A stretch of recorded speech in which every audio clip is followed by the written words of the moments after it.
Welcome to Tiger Talks Wrestling. This is your host, Tony.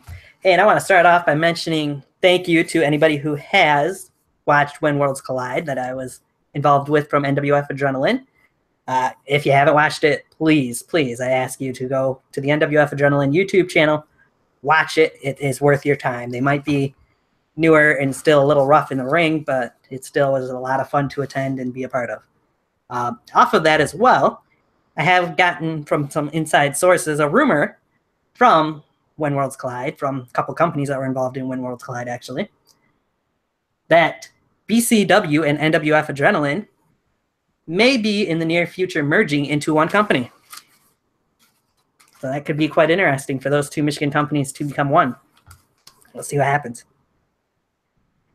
But with all that said, that's my plug for When Worlds Collide. I had to get it out there since it just aired a couple days ago.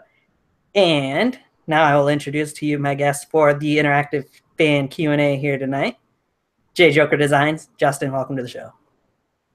Hi, it's good to be here. My name is Justin. I am not an alcoholic so far. Maybe at the end of the night, who knows? We'll see. Sorry. There's one thing that I am, and that's bad at jokes. So let's put that out there. All right. We'll start with that. So I got a few fan questions sent in already that I'll ask you, but Naveen McDonald actually asked a couple questions for me to send a couple questions for me to ask you. So I'll start with that. Let's see, where am I for him? He wants to know, do you prefer Naveen McDonald or Noven, and why? Well, both of them employed me. I love talking to Naveen. I am entertained by what Noven does in the ring. Right. Overall, I think you have to appreciate both sides of the man. And honestly, I'm honored to call that man one of my friends. You know, he maybe, you know, there's times where I don't agree with the actions that he does. But at the end of the day, I can sit down with him. He is one of the few people that can call me in the middle of the night and vent about things that are happening in his company that he's not happy with. Yeah. But overall, Noven, whatever you want to call him, at the end of the day, he's one of the most genuine people that you can ever talk to. He's a character. It's hard to describe how he is. Like, I thought the first time that I talked to Naveen was before Best in the Yard 2. I've heard about him, right? You know, because Kevin was going to be fighting Noven, but then it turned out to be Naveen, right? And there was a couple people, specifically, I believe Cameron Jackson was one of the people that would talk about him, and then Everett. A lot of the people that were in UWE knew who Naveen was, and that's where kind of solely I talked to a lot of the people was the people in UWE. And I talked to Naveen, I mean, on a little basis, but he treated me so kind. And then the first time I actually heard his voice and we were in a hangout together, I almost lost it. I thought, I was like, this guy is actually real. Right? Like, I was gonna go into this hangout and I was gonna hear some, just kind of like some, what we would call normal guy just go, "Hey, Joe Joker, how's it going?" But when you hear he's like, "J Joker Designs, my brother, what is going on?" And it's like, oh my God, he's real. It's like discovering that, like, Santa Claus is real. All right. He would also ask your thoughts on the Noven Lip Saga in UWE. Okay, that is good. Well, there's a couple little things that people might not know. Is I've known Lips for a long time. Lips originally was a part of a league that I was in. That was not a backyard wrestling league. It was a different part of, like, the wrestling community called CAW. Started around 2014, and then a couple months later, he showed up in the UWE. So I'm very familiar. I'm very familiar with kind of what Lips would do, and I believe honestly that this feud that he had with Noven was the best thing that has happened to Lips. I believe that Noven brought out something that I've never thought I'd see. and that is aggression. Mm-hmm. That is something to sympathize with. You know, people would have a hard time sympathizing with Lips. And that with Noven's on this other ethereal scale. You know, Yeah. he's the darkness that encompasses all the light. And so he's an enigma.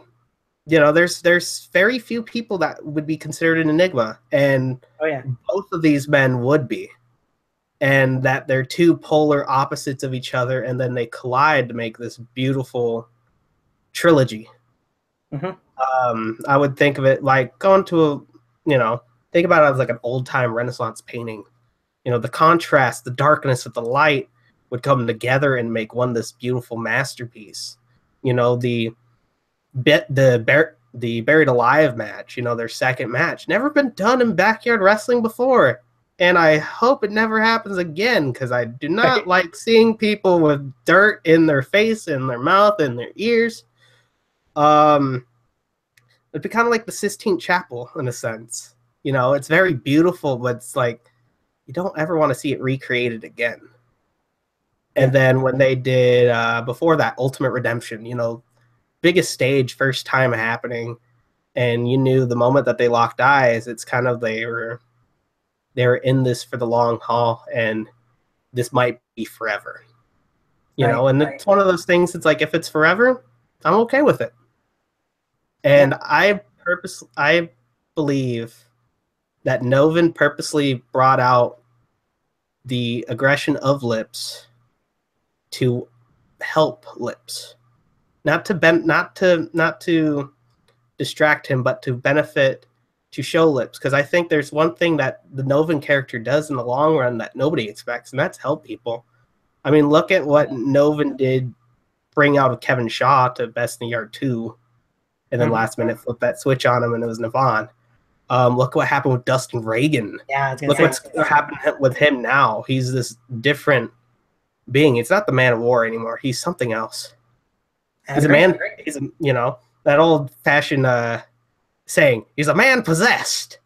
You know, you don't know, considering that, you know, D-Lock was one time, you know, one of his greatest friends, you know, with Killer Instinct, and then Dustin targeted him for a reason. True. So Noven has that it's very helpful when you least expect it. So I thought that feud was phenomenal. I loved it. It too. I had another question and a comment from Naveen I'll get to here in a second, but first I want to mention Everett Crete is in the chat room, says that he's known Justin for a very long time and brought him in and considers you a friend. Yeah, I met Everett about, actually it'd be 7 years. 7 years yesterday. 7 years yesterday I met Everett. What's funny thing is he was the first backyard wrestler I met. I met Rick. Ricky. Rick, you know how I told you that I met Lips through CAW, which is that other side of wrestling. I met Rick through that too. And Rick and I were in a match together with three other people. And one of those people is now an independent wrestler who wrestled for IWA Mid-South named Have Mercy Percy Davis. And what's funny was this was at a time where Rick's temper was not his greatest asset. And after the match, he was very mad. And then I started talking to Everett. And Everett's like, yeah, he doesn't want to talk right now. He's kind of a little mad about the match and everything. I was like, I understand. And just like, I was an annoying kid, a lot more nasally in my voice.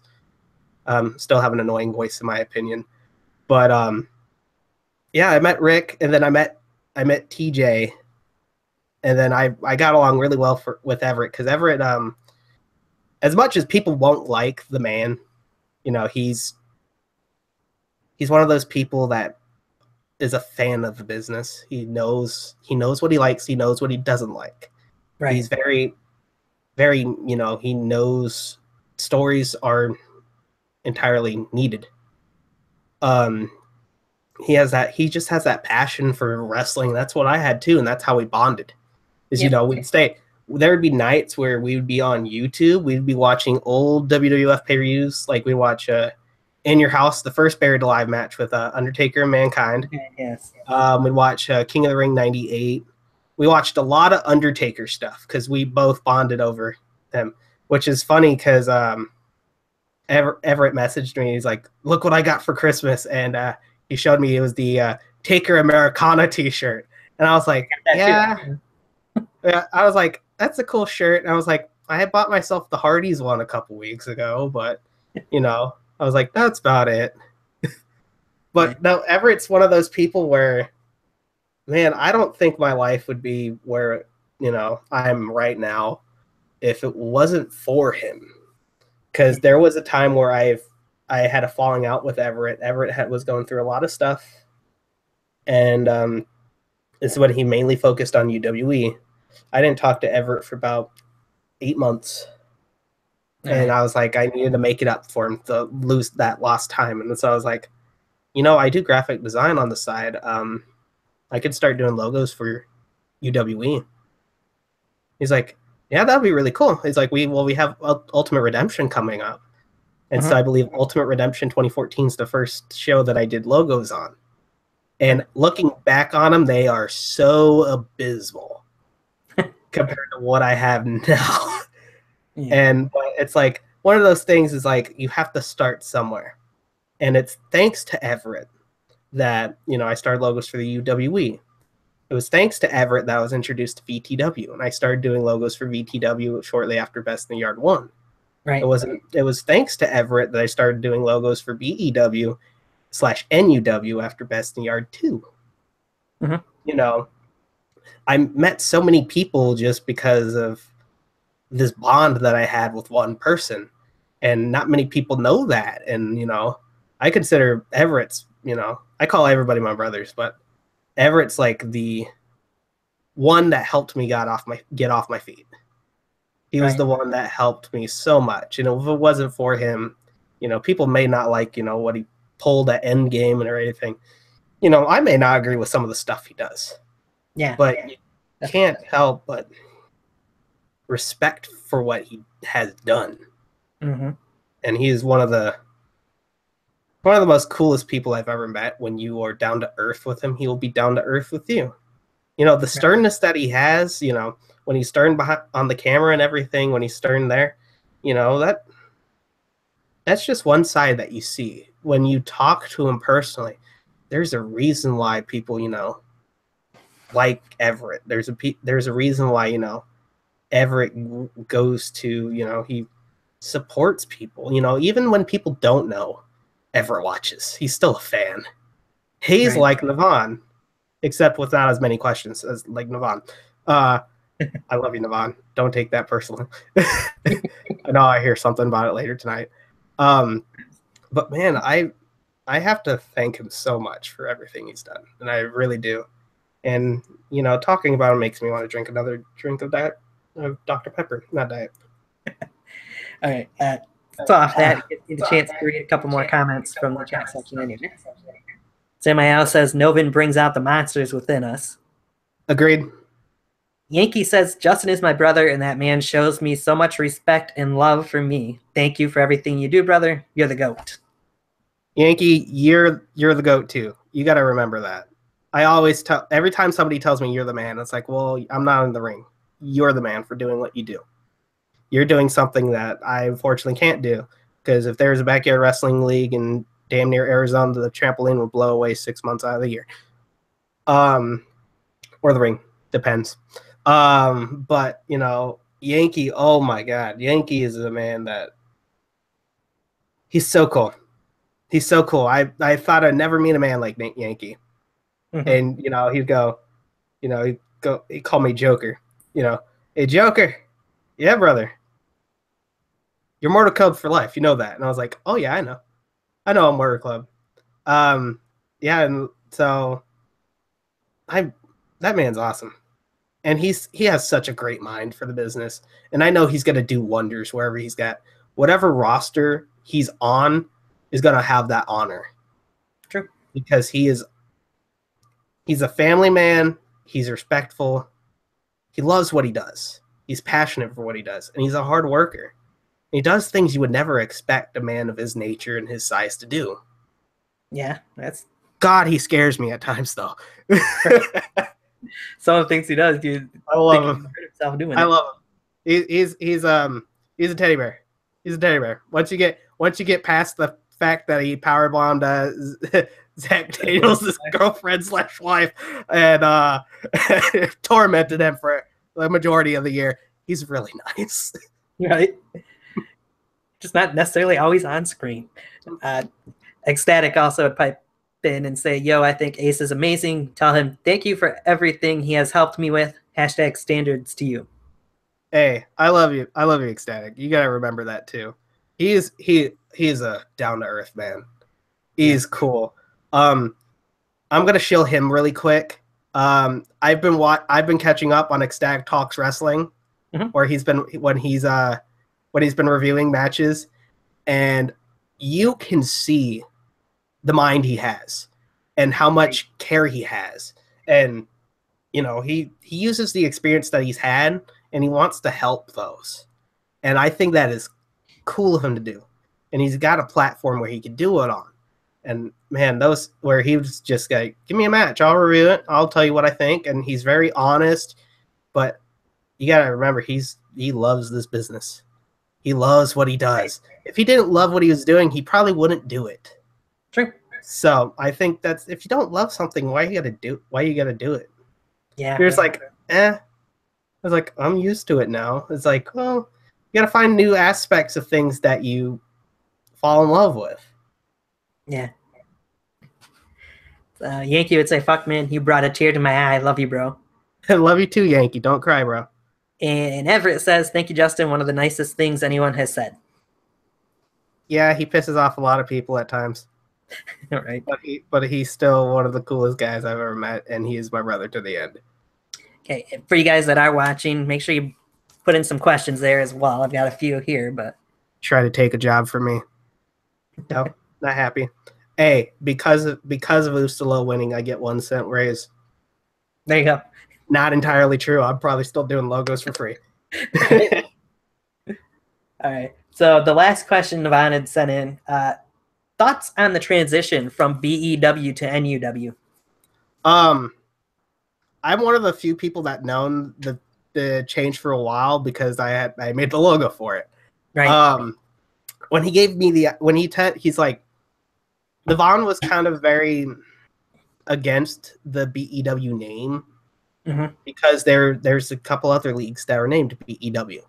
Sure. And he wanted something different. He wanted something that was him, that was focused on the town that he loves, and that's Newburgh. And oh my God, he can go on for days about that town. So when he told me, he's like, BW's got to turn to NuW. I knew it was going to happen. I just didn't know when. Right. What's caught me off guard was I've been doing logos for BEW since I believe episode 30. The Road to Destruction was my first episode I did logos on. Gotcha. And so just as I started doing that, I made the NuW logo. It was a matter of when. And then Backyard Rumble 2 happened. And then then I believe it's 1 or 2 more episodes after the Backyard Rumble. I believe the last one was when Noven fought Shadow Grim in a coffin match. Yep. That was the last NuW episode. I think it was Into the Netherworld. Yes. And so, Raina, really quick, I just saw a comment from Drew. And yes, that is a DH and HD t-shirt I'm wearing right now. Yep. But with the NuW transition, it kind of came on quicker. It came on quick to me, and I was like, oh crap, I got to do all these. And he's like, yeah, I kind of need them by tomorrow. And so I kind of stayed up like the majority of the night working on those. Uh-huh. And then once I saw the transition, and I was like, okay, it's just got to be a name change. And then I saw the titles. And then I saw it's like a whole new different presentation. Right. I fell in love with NuW instantly. Yeah. And then, you had great matches on there. You had, you had that bull rope match. That's the that's a match that people are going to talk about for a bit, is that bull rope match between himself and Yankee. Right. And oh man, I'm very glad to see NuW on screen now. And I'm looking forward to whatever's going to come. Whatever and whenever it's going to be, I'm here to support it. I'll know it before you guys because I'll probably be making match cards for it. Yeah, most definitely.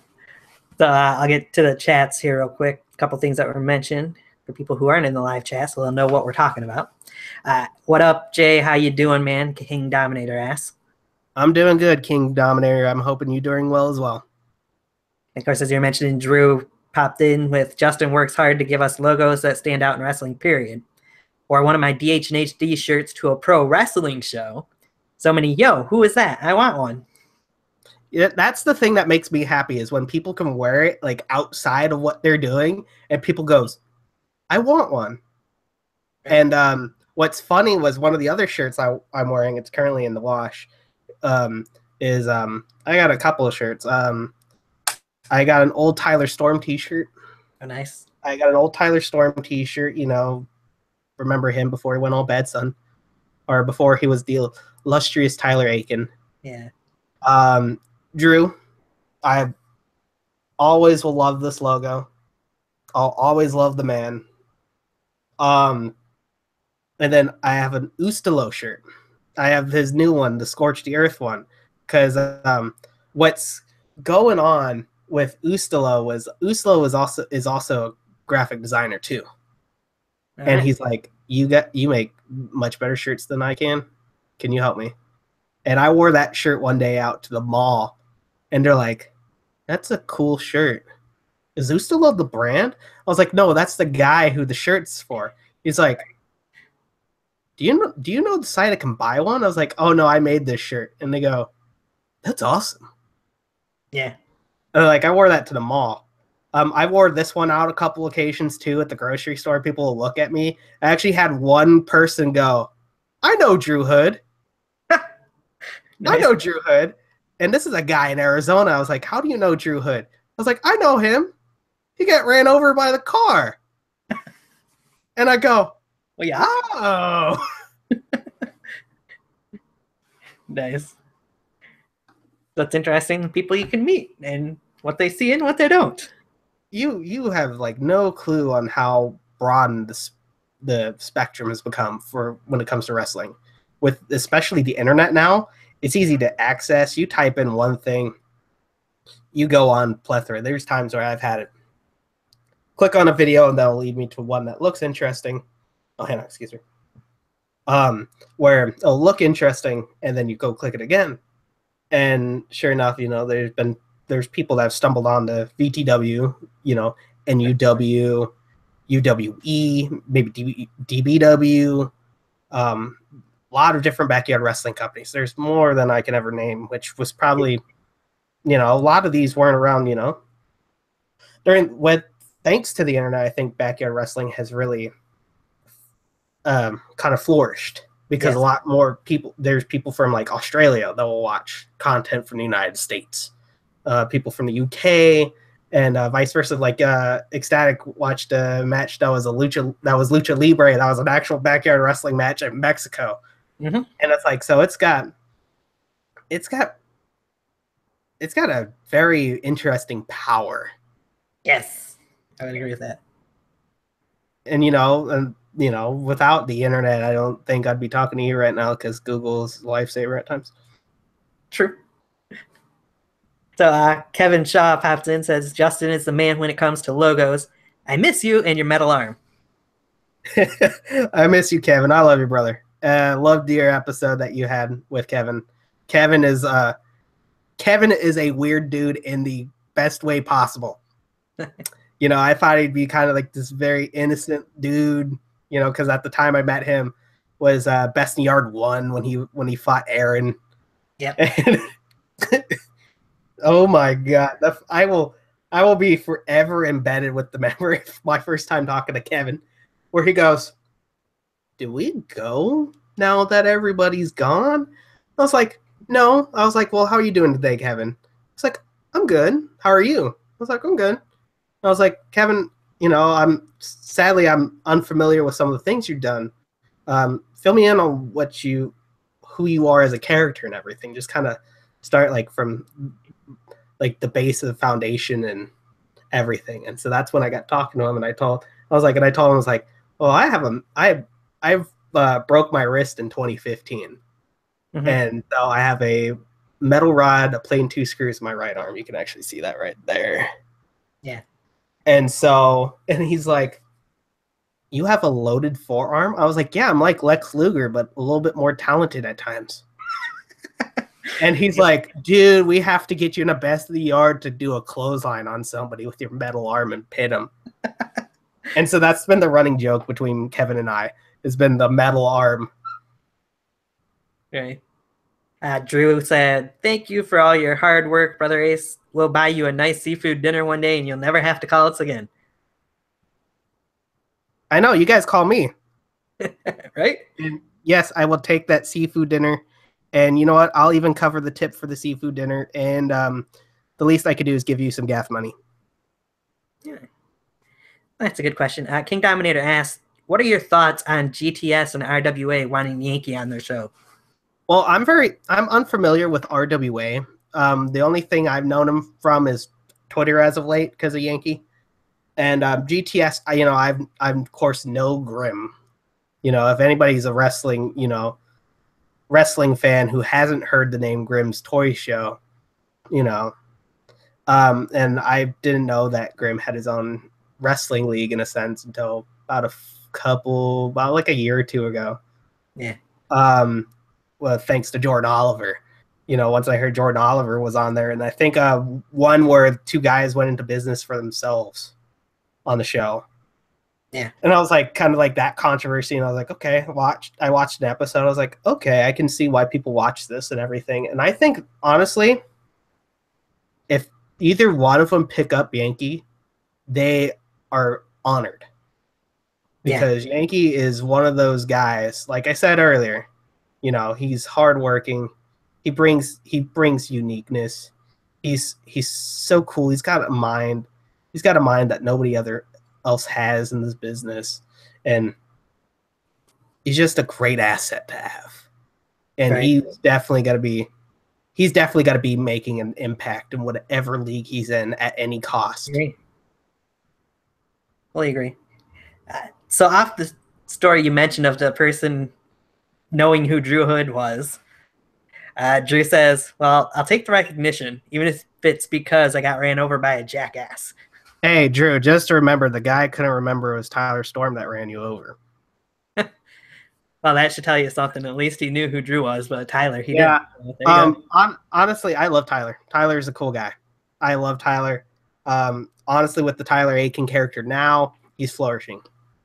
Yeah. And I'm thinking what he and Ecstatic's been doing has been great. It's been beneficial to both of them. So Yankee wants to know what your thoughts are on Proving Ground. I believe it is an excellent league, especially for people that aren't well known within the community. It's a great place to start at. I was very shocked when Paul Peterson became the first champion. Right. And I was like, okay, I'm very hesitant because I only got to see him like in a few filler matches on BW. Right. And I could see why they put their faith into him. Because the match he had with Victor was great. Yeah. And honestly, Proving Ground is something that is tremendous. I'm very honored to be a part of as part of the logos, of course. As sometimes, Yankee would even message me. He's like, hey, what are your thoughts on this? And, it's good to even be like recognized. He's like, hey, I just need an honest opinion. What you think of this? And so, with Proving Ground, I think it's excellent, especially with the more that people grab on notice. It's a fresh start for people. It's a fresh perspective on them. They get to work on some stuff. TJ got to work on quite a bit of stuff that got to transcend UWE, and then now he's doing great in UWE. Sure. My hair's looking terrible. I'm sorry. Yeah, like with. Then you had Clunk. I mean, Clunk's a great asset, one of the members of the CJ family. it's very interesting. You know, then you had Phoenix, who's then you had Dagan Raw, and now Casey James. And oh my god, I love that man. I love that man. He's so cool.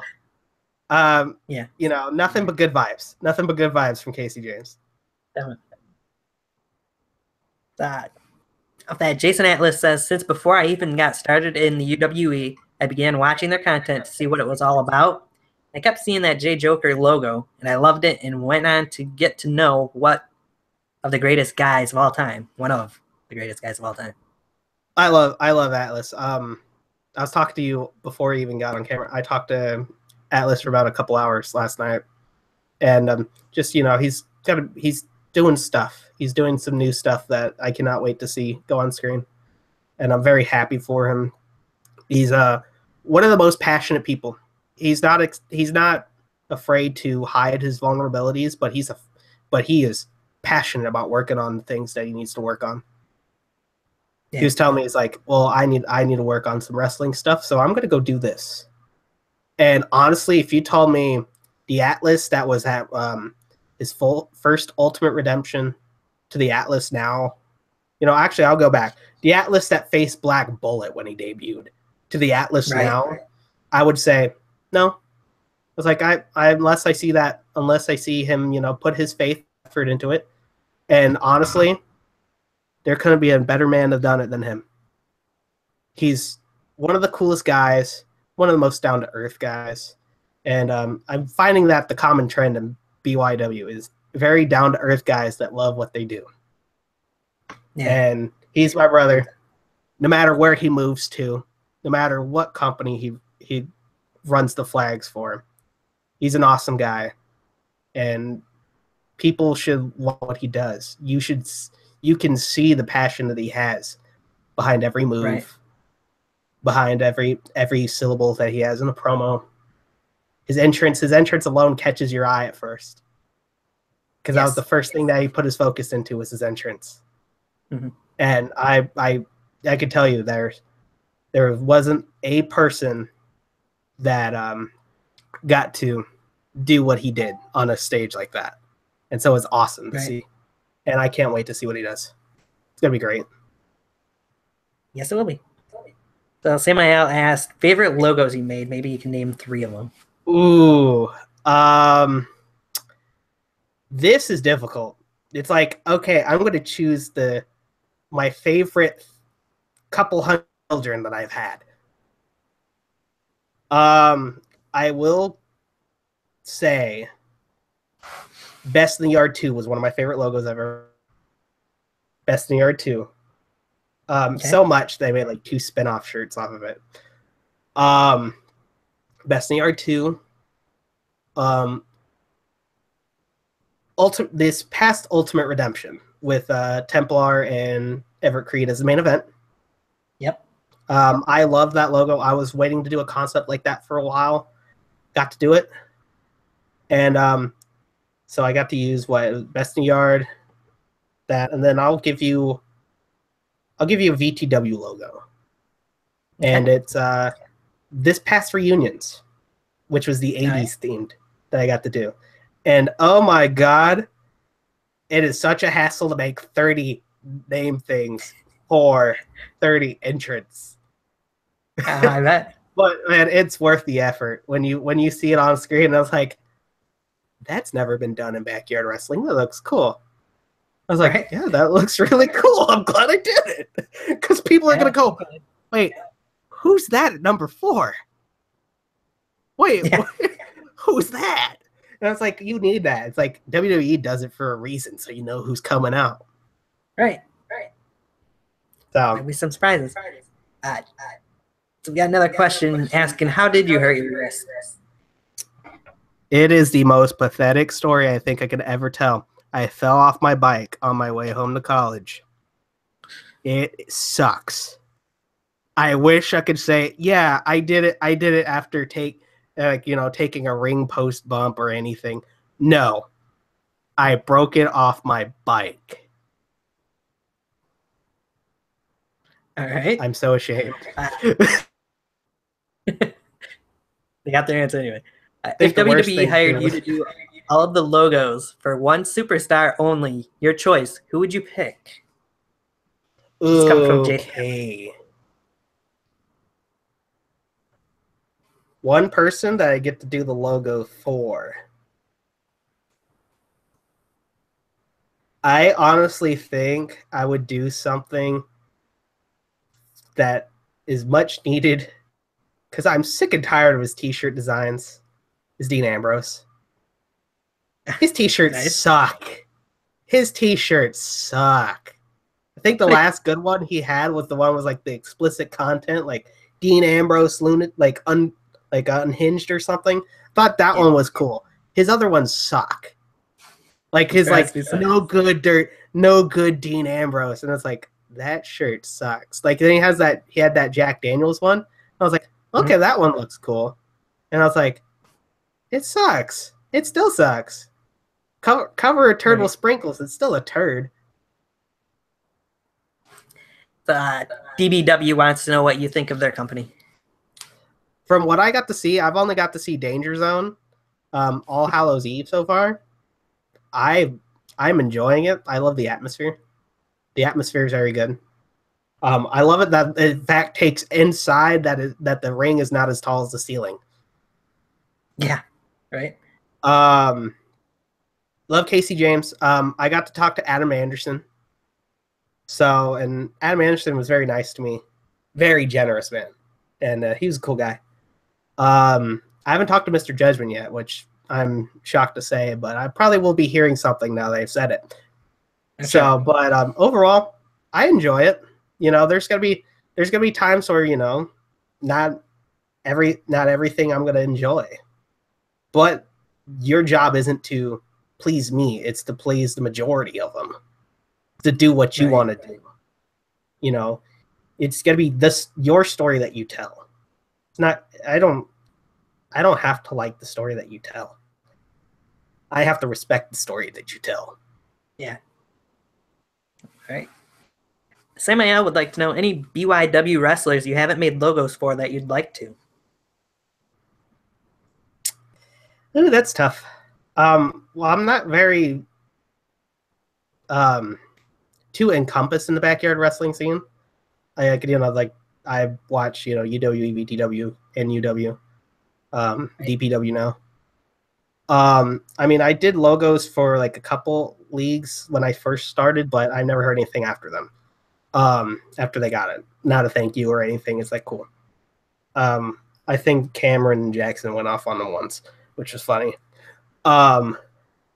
But honestly, if people need a logo, they can message me at the Batman DDT. I'm moving Twitters right now, so they can message me on there.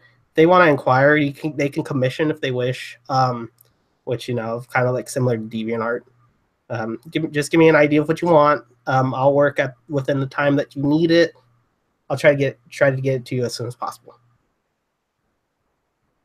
Sounds good. DBW does say, yes, you will be hearing from Mr. Judgment. Yeah, I had a feeling I should have closed my mouth when I said that. But you know what? I heard Mr. Judgment is pretty nice to certain people, so maybe I'm lucky. I've had some good encounters with him talking to him. So yeah, the way he looks, the way that he conducts himself in the ring, I can tell that he's very smart. He's very focused on what he does, and I have the utmost respect for what he does. Right. So those were the questions from Naveen that I got to earlier, but he did have one thing he wanted me to make sure I told you that from him. Oh God! Said, oh, this is gonna be good. Yeah. Says that he thinks you are one of the most warm-hearted and awesome individuals that he's ever known. Says that he loves you, thank you, and he hopes to meet you in person someday. Man, I love Naveen. Naveen's one of my brothers. Right. Which is the one thing I'm very thankful to have. BYW is the family. As another family that I have. And Yeah. there's been talks for past couple years of me going to a Best in the Yard, going to an Ultimate Redemption, trying to go see all these people. Unfortunately, finances aren't, in my favor. Recently just lost my job, so I'm very low on money. With me going to like North Carolina for VTW or New York, it's gonna cost me a couple $100 because Right. I live in Arizona, so it Yeah. is very far away. Like, what time is it for you right now, Tony? 6:52. It is 4:52 here, so it's very. It would be taking me about 6 to 8 hours to get there, and every hour is $100. So unfortunately, finances were in my favor. I mean, I made jokes like, bring Jay Joker to Best in the Yard 3, Best in the Yard 4, Best in the Yard 2, whatever. But in the long run is, it's like set up a GoFundMe or whatever. It's like at the end of the day, it's like, Right. it will happen. I'm very faithful that will happen. I do want to see all my brothers. It's one thing to talk to them through a computer screen or talk through my phone, but it's another to actually interact with them. And so me being so far away, it has its disadvantages. Like, I don't get to see them. Right. Like, I've known Everett for 7, 8 years, and I've never met him in person once. Yeah. So it's very, very, disheartening a little bit. It's like I can't actually see them. But Right. the fact that, that they treat me like I'm family no matter how far away I am, that's what I'm thankful for. Definitely. So you went over your favorite logos for some companies. What about NuW? Do you have a favorite logo that you made for BEW or NuW? Yes. For NuW, I like the new NuW logo I made for itself. Gotcha. Also, I love the match cards that I made for the Noven era BEW match cards. That's how I described it. It's like, I need something that is Noven. I was like, okay, cool, tombstone and creepy forest background. Gotcha. So I loved doing those ones because it was like cool. I always wanted to kind of do something a little dark and demented when it comes to match cards. That's why I love working on like shows like Halloween Hangover and Hell's Vacancy. Just because it's like, cool, I can do something like that. Oh, this past year's Halloween Hangover logo was one of my favorite ones I've done too. With that, I was like, okay, I'm very happy with doing that. With Backyard Rumble 2, not many people know that I actually used the Royal Rumble font for the Rumble itself. I was like, really? I'm unoriginal. I was like, I'm unoriginal. Here you go. I downloaded it from defont.com. I'm going to use it. Let's see if anybody catches on. Nobody told me. I was like, cool. Nobody knows. Right. With, I love that. There's going to be a new logo that you're going to see soon from NuW that I'm very proud of that I worked on as well. Okay. We'll look out for that. So Everett says, I wonder what's your favorite logo you've made for a BYW superstar? Why is everybody making me pick out of my children today? Oh, man. Crap. This is tough. One of my favorite logos that I've ever made was the one I get a kick out of every time I see it is Big Time Mike's BTA shirt that I made him, which has had the broken ankle and everything, was one of my favorite shirts because he just threw any color with it, and I just got a kick out of it. I was like, that's funny. That I always loved making Mike's shirt. His Best in the Yard 2 shirt, which was the parody of, like I said, I made a couple of shirt parodies for Best in the Yard 2. His was one of them, which was Big Time Mike 2. And it said on the back, you live by the gun, I bleed for this. So I combined dirt. I combined to Chico's, beginning of his song, and then I combined something that Mike has said on occasion. Right. The other Best in the Yard 2 shirt was Drew, which was Kevin asked me a favor for Drew's birthday. He's like, I need a Best in the Yard 2 shirt for Drew that says the winner of Best in the Yard 2. And so I did the DH and HD logo with the Best in the Yard 2 style and everything. Sent it to Kevin. He made the shirt and everything. It was super cool. The fact that I get to take place in special projects like that. Dustin, back when he was Dustin Plague, he was doing stuff North Carolina Indies. I think I made about 3 shirts for him too. Overall, I love every design. If I didn't love every design, why would I give it to somebody? You gotta love what you do. If there's something that I'm not proud of, I don't give it to you. I'll go redo it. Yeah. Makes sense. Do you have a favorite Royal Rumble of all time? Favorite Royal Rumble of all time? Yes. I have 2. Okay. Rumble 05, because of one spot in particular, which is Paul London getting his head clotheslined off by Snitsky. And I will always have a soft spot for Royal Rumble 98 because of the 3 faces of Foley. Because of Cactus Jack, Mankind, and Dude Love, and then you had Chainsaw Charlie and Cactus Jack started off. Right. I loved it. For me, my all-time favorite was 2007. So 07's was great. It was one of those ones that didn't need too many surprises. Right. And then just to have Shawn and Taker at the end. Yeah, you had Shawn and Taker, and it's like, I want to see this. Right. And coincidentally, both went to go main event WrestleMania that year anyhow. Yeah. I've been watching like old match card videos because that's what I've been getting inspiration from. It's like when I have downtime and I was like, I need something to work on for match cards because spoiler alert, I'm starting to work on a VTW reunion match card concept. So with I've been looking at like things to base it off of, and I've been looking at all these match cards, and I was like, I looked at Royal Rumble 05. I was like, really? Ric Flair competed against Carlito in Unforgiven 05? It's like, I don't remember that.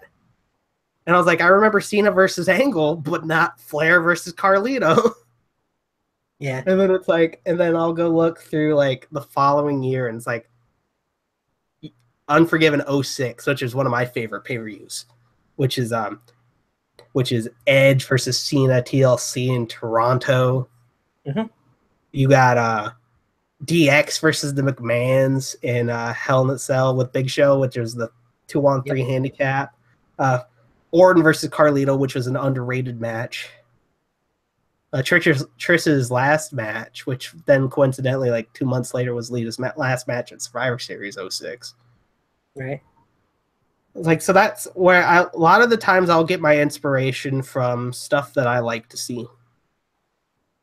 Gotcha. Which is what you should do, is what you should base on the stuff that you'd like to see. But at the same time, I'm not going to be the only one that sees it. I got to take into consideration what other people want. So like sometimes when people hit me up with logos, it's like, I want this specific style, which is the weird thing working with Cameron Jackson when it comes to his logos. There has to be a segment where I talk about the CJE.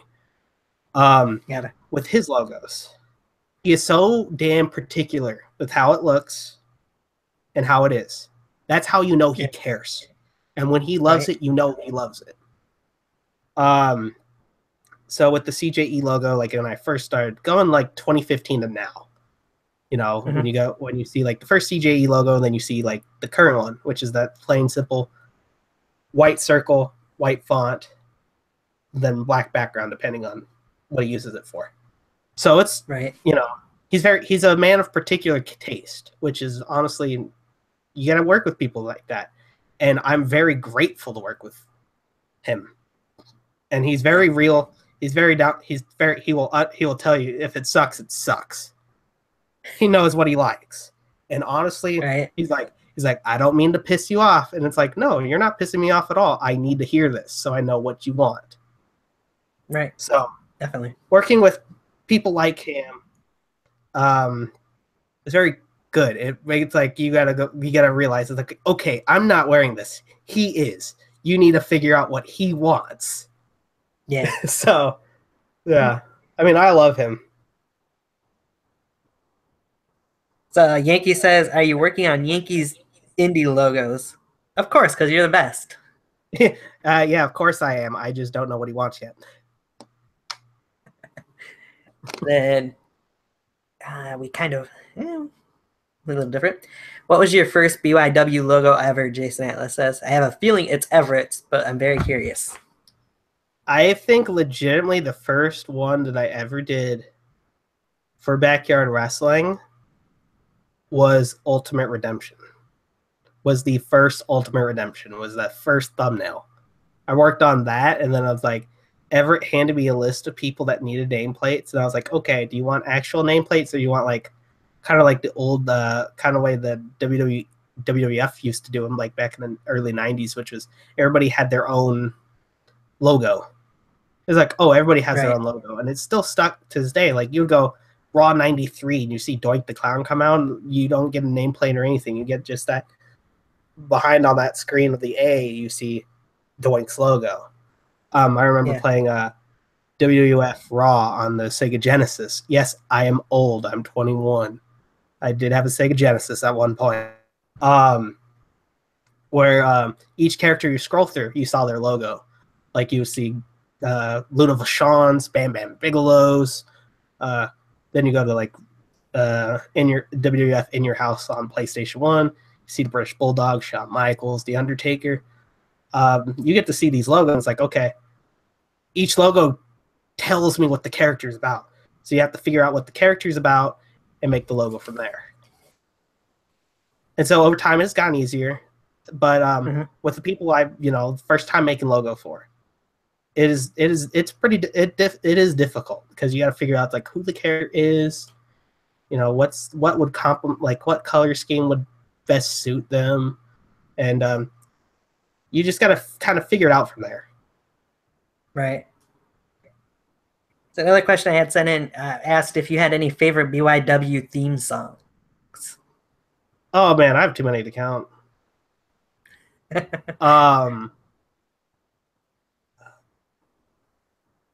So have you watched the latest VTW Extra with Big Time Mike taking the phone calls from for the FTC?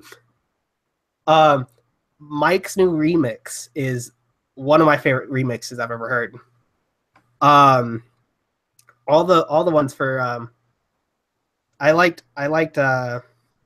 Cam's first song, but I think the remix he has now that he's in VTW and everything is phenomenal. Mm-hmm. It's good. It's something that has never been you'd be used to having. If somebody could get away with having one theme song forever, it would have been Cam. But the fact he changed it and everything, gave it a new style, is great. Aaron Joe's Intreyu theme, every stitch represents us all. And he do the entrance where he walks back and forth. I remember on Facebook, and this is when I believe Best in Yard 2 happened. It was either Best in Yard 1 or Best in Yard 2. I think it was 2. Or literally, no, I think it was Best in Yard 1. No, it was 2. It had purple and a green. I'm sorry, I'm bad with memory sometimes. Where literally you have 10 people doing his entrance. That's how catchy that theme was. Yep.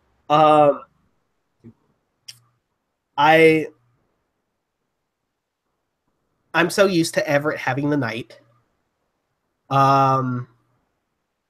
Lips. I know that you heard his new song. Yes. So what's the funny fact about that was I messaged the man behind the makeup and told him, "Hey, look at this song I found." Because this is about the time where me and the man behind the makeup have a common interest of Marilyn Manson. So I was looking at YouTube, and I was obsessed with the teaser that it released, which was his Say 10 album, which turned out into Heaven Upside Down, which is a great album.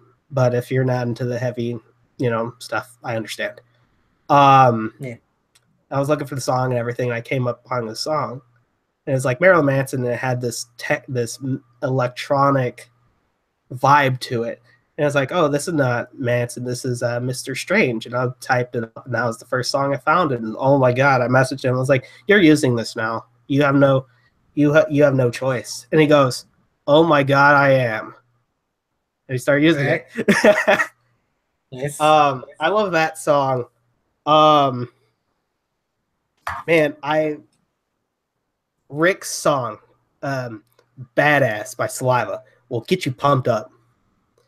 Mm-hmm. I remember before he even used that song, I listened to it before because it was on I think the Saw 7 soundtrack for some odd reason. I don't know why, but I listened to it. And I was like, I would take walks to the song, and I would go fast with the walk because the pace of it's so cool. And that song is just, it fits Rick so well with the character he has now, and he's one of the most if there was anybody that flourished when he needed to, it was Rick. And I'm glad Rick has found where he needs to be. Now he's world champion, which I'm very proud of him.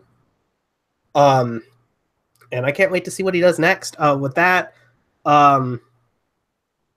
Drew's, Aaron's, oh my god, there's too many. Zach with the him doing the successful man is really hilarious. I was like, I can't see you do this, and he comes out in these short gold shorts, and it's like, I still can't see you doing this. And then he's like, I was like, and then it's like after a couple times on screen, I was like, okay, I can see you doing this. Yeah. Bad Sons. Always liked Johnny Reed's theme.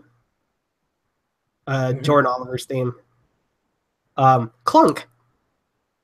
Clunk's another one. You would never think you would enjoy it, but you absolutely do because it makes you feel like you're watching a Saturday morning cartoon. True. Or Pee-wee's Playhouse, one of the two. One or the other, yes. Yeah. So another question that was sent in, favorite best in the yard match of all time? Ooh. A lot of people are going to get mad for what I'm about to say. They'll deal with it. Dirty versus Mike, best in the yard too. Oh, wow. I loved that match. I love that match. Oh, yeah. Daisy's theme, by the way. Both of them. Like the one with Staying Alive, which with Ozzy Osbourne, which I didn't know existed until I heard it. And I was like, oh my God, it does exist. And I couldn't stop listening to it for about 2 weeks. And then with Words of Whisper, as it was called. That was awesome. I loved both of Daisy's themes.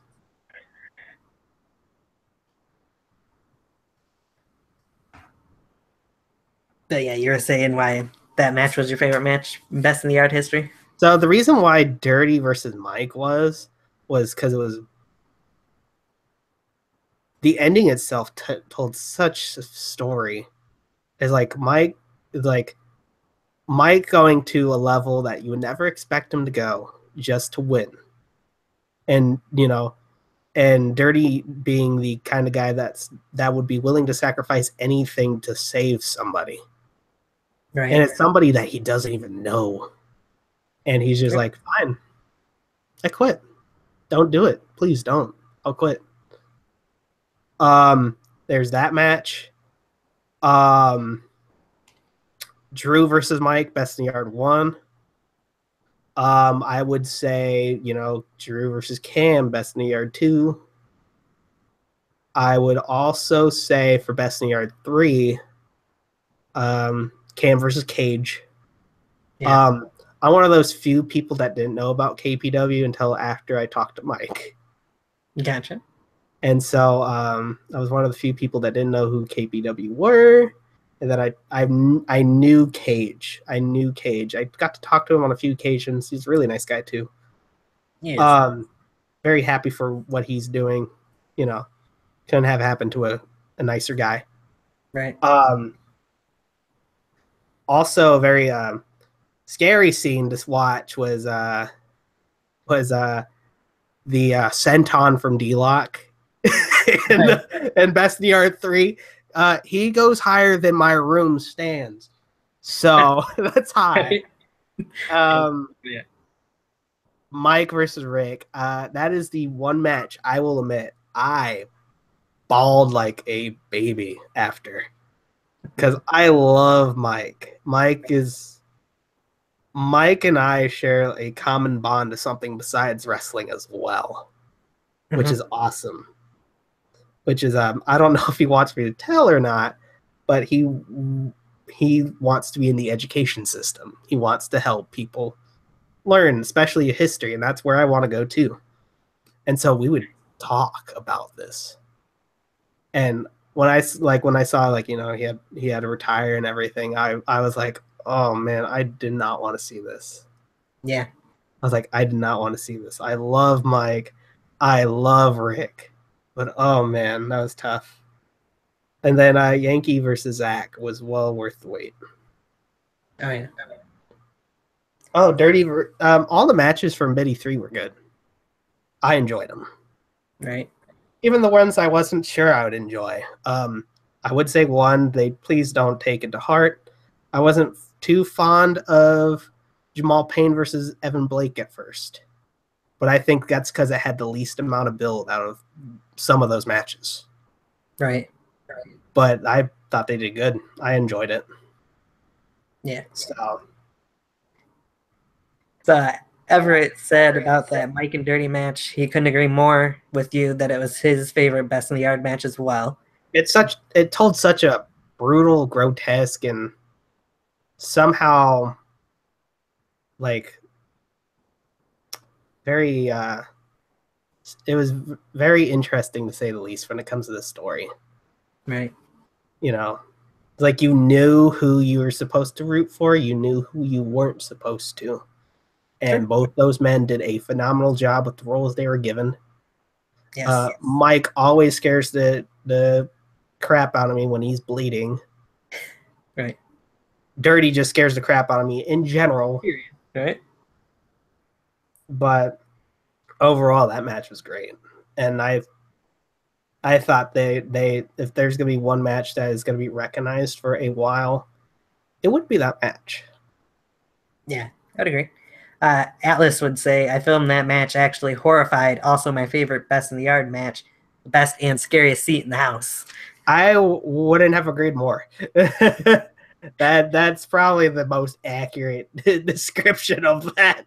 Right. If you're filming it, I would be filming it 30 miles away with a selfie stick. Right. There you go. That's so barbaric. Oh, that's an interesting question. Hmm.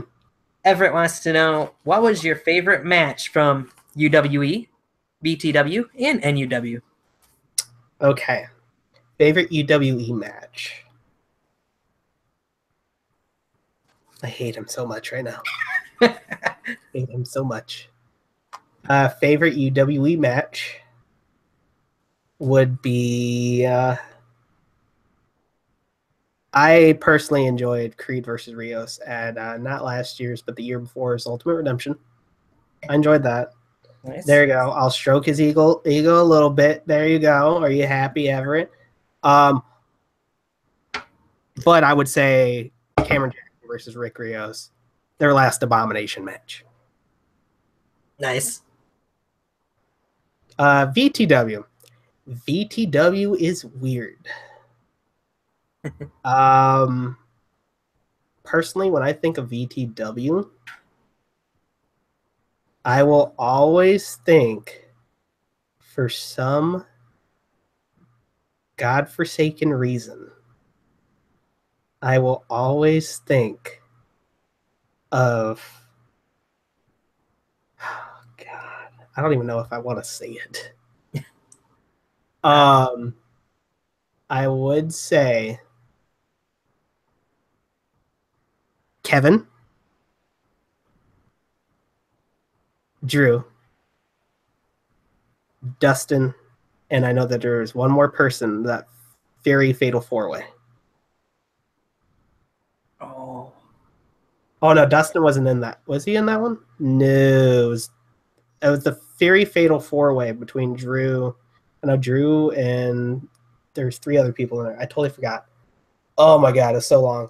It was. I think it was the one where he got ran over by the car.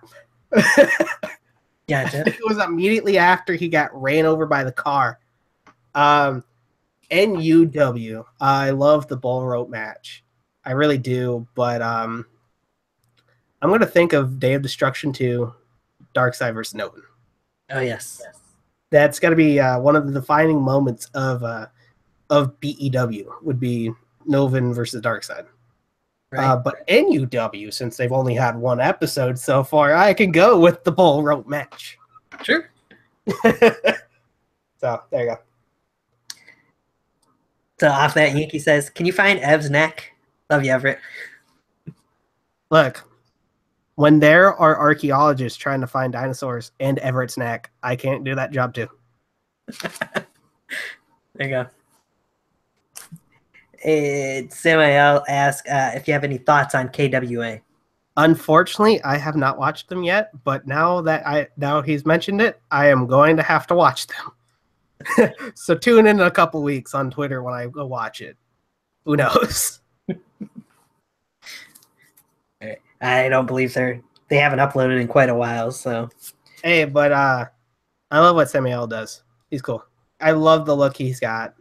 I believe I just watched I think it was LTW. LCW?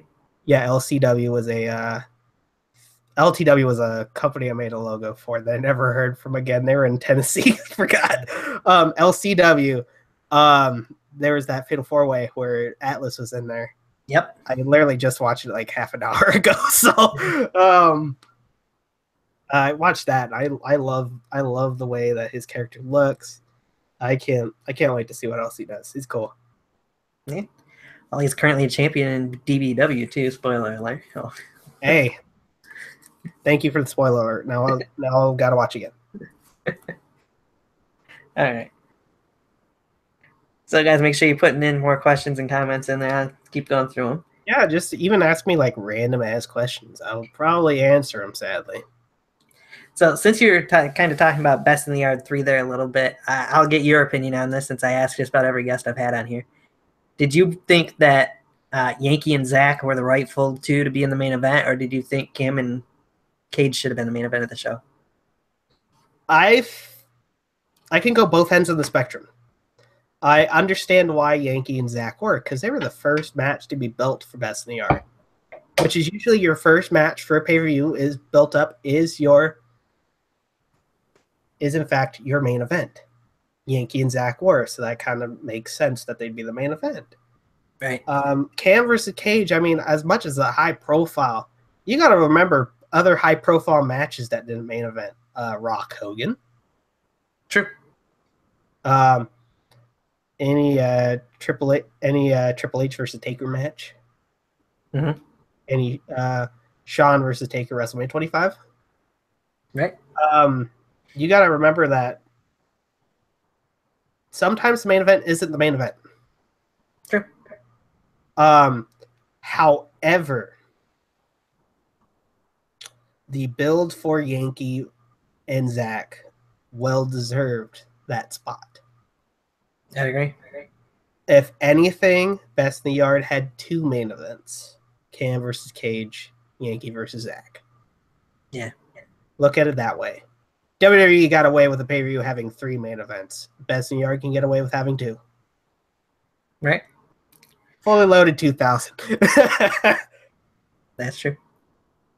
Sammy House says KWA is dead, but it has a nice body bag match for I you. think that was the one match I did watch was that body bag match, and I liked it. I just can't remember it. All right. Jason wants to know, have you ever seen a Wicked J match? I have, which is kind of weird considering that he's unfortunately passed away. Yes. I was very shocked to hear that because even before I watched, even before I got into the backyard wrestling scene, thanks to logo making and everything, I knew who Wicked J was. Right. I did get to watch a match or two of his. I believe I watched a match that he did in the Independents as well. And it's crazy. That man had a clear love for what he did. Mm-hmm. And it's unfortunate what happened.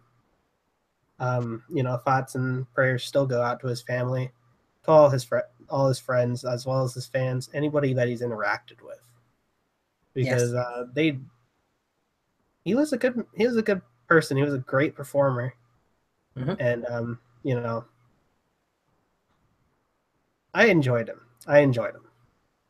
Like his look alone, how well he would capture your attention, the way he would interact with the audience. I mean, there's something that some people, need to do. Yeah. And he acknowledged them. It's like, he had that perspective, which is, it's a perspective that's, fortunately is a lot more common now, is like the fan's perspective. Mm-hmm. You're a fan first. But it was great. I enjoyed him. And I think he'll be always one of those sentimental figures in backyard wrestling. Yes. Forever. For sure. Jason would go on to say, I didn't get into his stuff till I heard about his passing, which same for me because I had just started watching backyard wrestling pretty much around that time. So, and he became a favorite of mine. You could have killed it making logos for him. Rest in peace, Wicked J. He was one of those people that didn't have to have my logos to be who he was. Logos don't make the man makes the logo. Sure. And Wicked J, I mean, there's so many things that could have happened, and that's one of the games that we can't, that we always lose is the what ifs. And like I said, it's unfortunate what happened. Thoughts and prayers out to his family, friends, any fans of his as well. And he was awesome. I loved what he did. I'll probably go watch a couple of his matches tonight now. Right. So you kind of mentioned when you first started making logos for backyard wrestling for UWE. What first got you interested in making logos? So the funny thing is I've always been a visual person. Mm-hmm. I started watching pro wrestling, since I was a kid. Since I was like 3 or 4. My first the first pay-per-view I can remember watching is WrestleMania 2000. Mm-hmm. I was like 4 years old watching the Dudleys face the Hardys, facing Edge and Christian in a triangle ladder match. Yes. Watching Angle, Benoit, Jericho in the Inter-Euro Continental Championship match, which was the 2 out of 3 falls. First fall got the Intercontinental, second got the European. Yep. And then you have the McMahon in every corner main event. And I always loved the way that the logos looked. I've always been a visual person. And so when I went to high school, one of the classes that I was able to take was a graphic design course. Yeah. I took graphic design for 3 years. And which unfortunately now I learned thanks to a 15-year-old sister that goes to the same high school that's in the next room over, that apparently if you take more than 2 years, you can get automatic degree in it. I am beyond livid. I could have been licensed by now. Ah, damn. So, but it took 3 years. Very passionate. I mean, I first started out making, no joke, I would go on to one of the video games I like is Mortal Kombat. Mm-hmm. So, like, no joke, the poster right in front of me is a Mortal Kombat X poster that I found in a magazine. So I would go on the site called mortalkombatwarehouse.com, and they have individual PNGs of like life bars, character sprites, the backgrounds, props.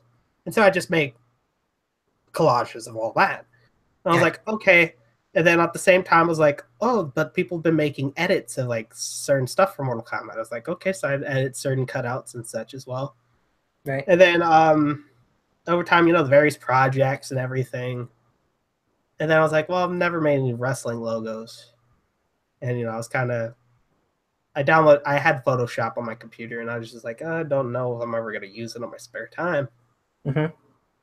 And then, while I was in CAW, I'd still make logos, but it was rare because it was at the time where on the 360, you couldn't import anything. You had to make it in Paint Tool. And,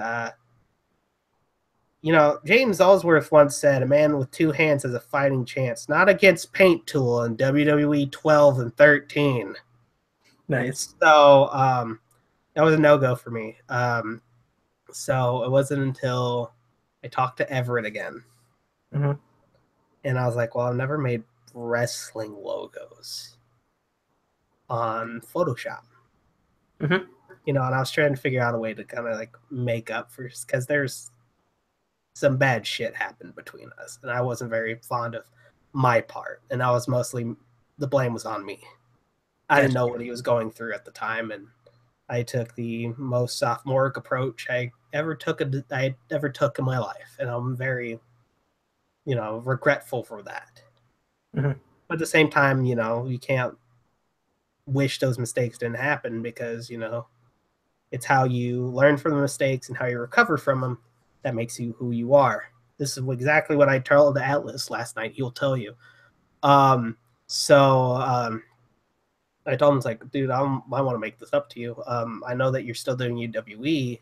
You need graphics bad, because yours suck. I told him that. I was like, and he's like, I know.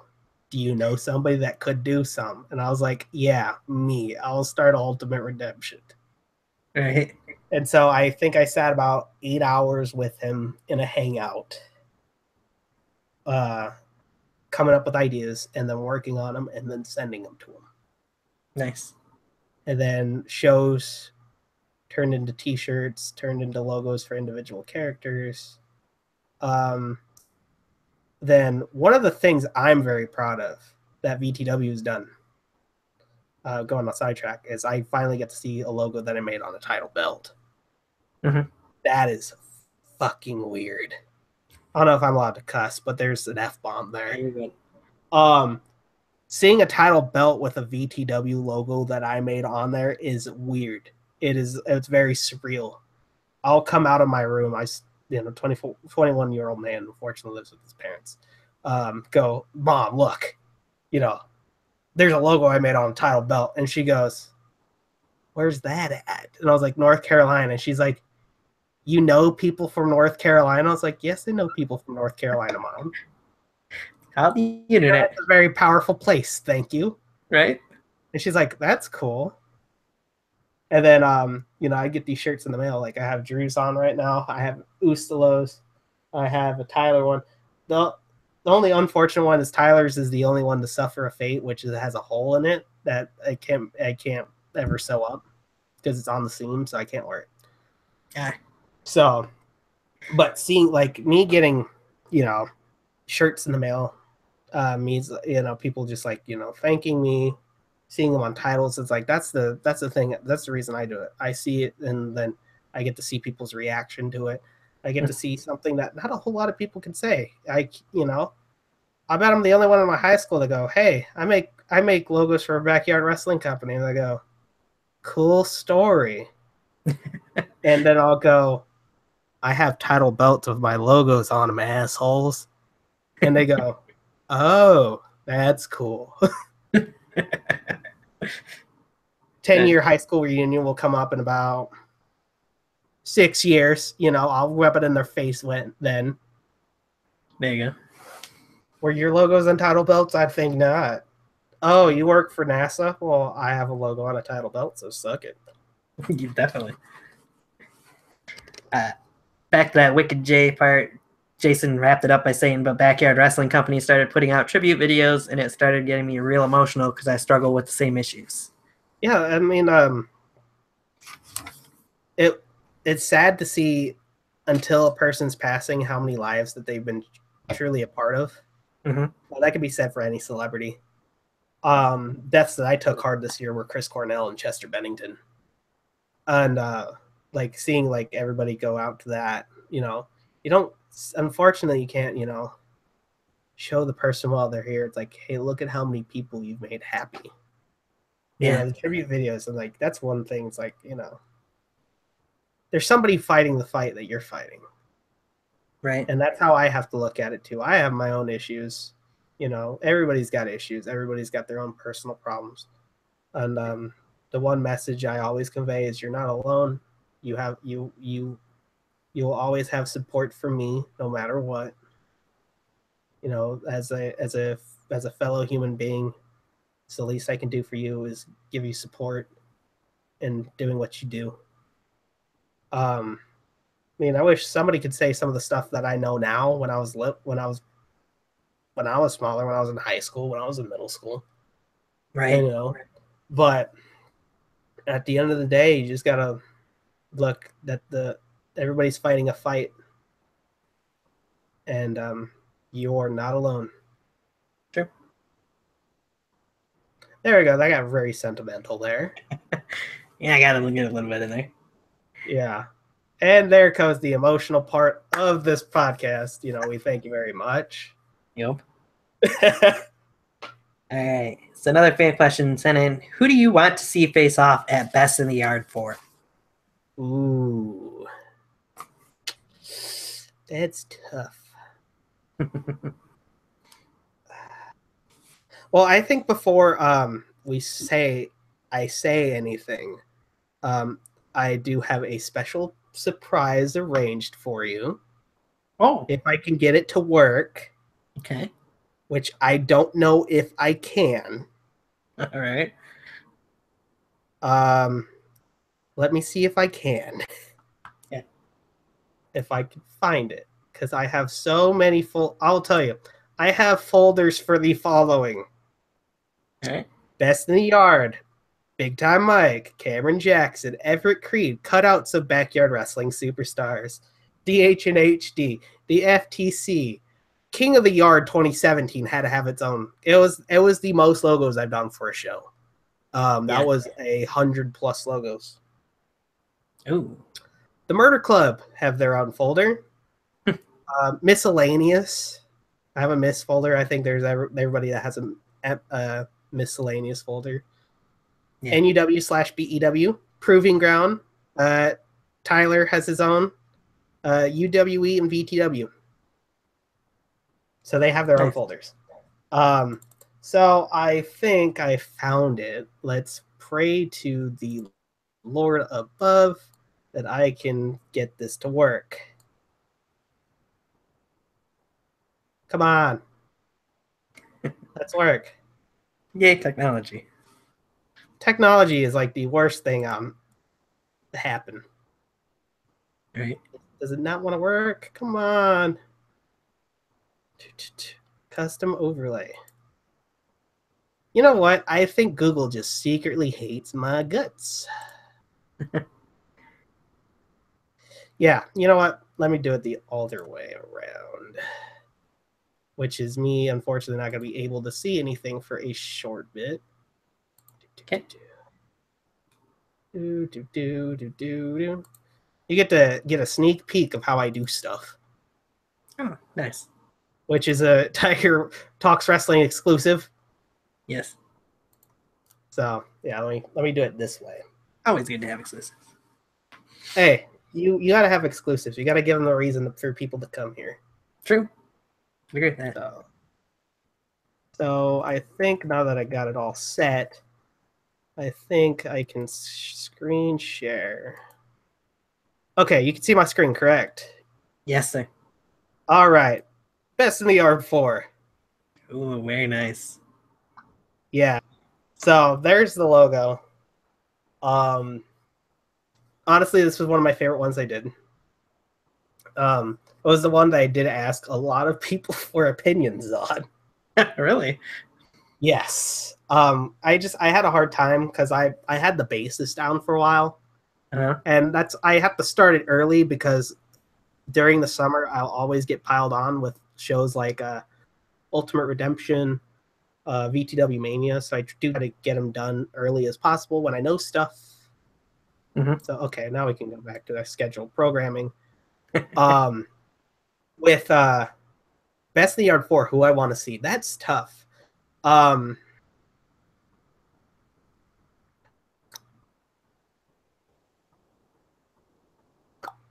want to see Noven. Okay. I want to see Noven. And I want to see Noven in something that he's never been before. And that's someone that kind of has the... I would like to see Noven face this new improved Dustin Reagan once he fully evolves, if he does. It'd definitely be interesting to see. It would be. But I feel like I would like the old Zach Daniels that we know and love to get a chance at Noven. That's my personal take. I would love to see that. Yeah.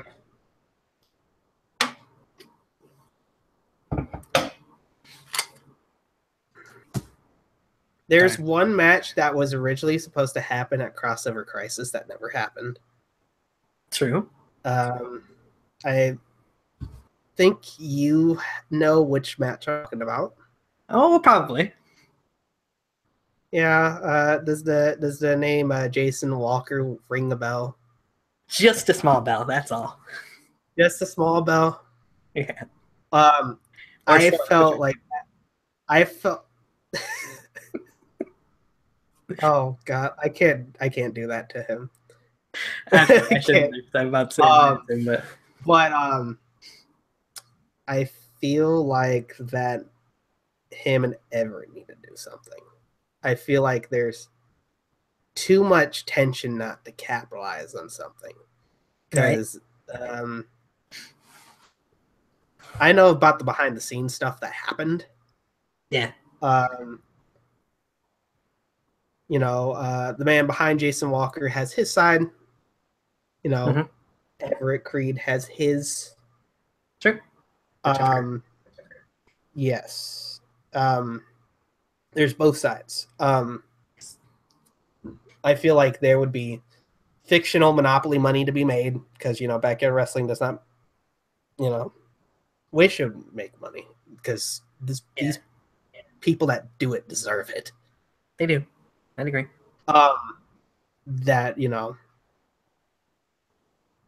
I would feel like with that tension that they had with the which is weird because that situation's only made them have more of a build.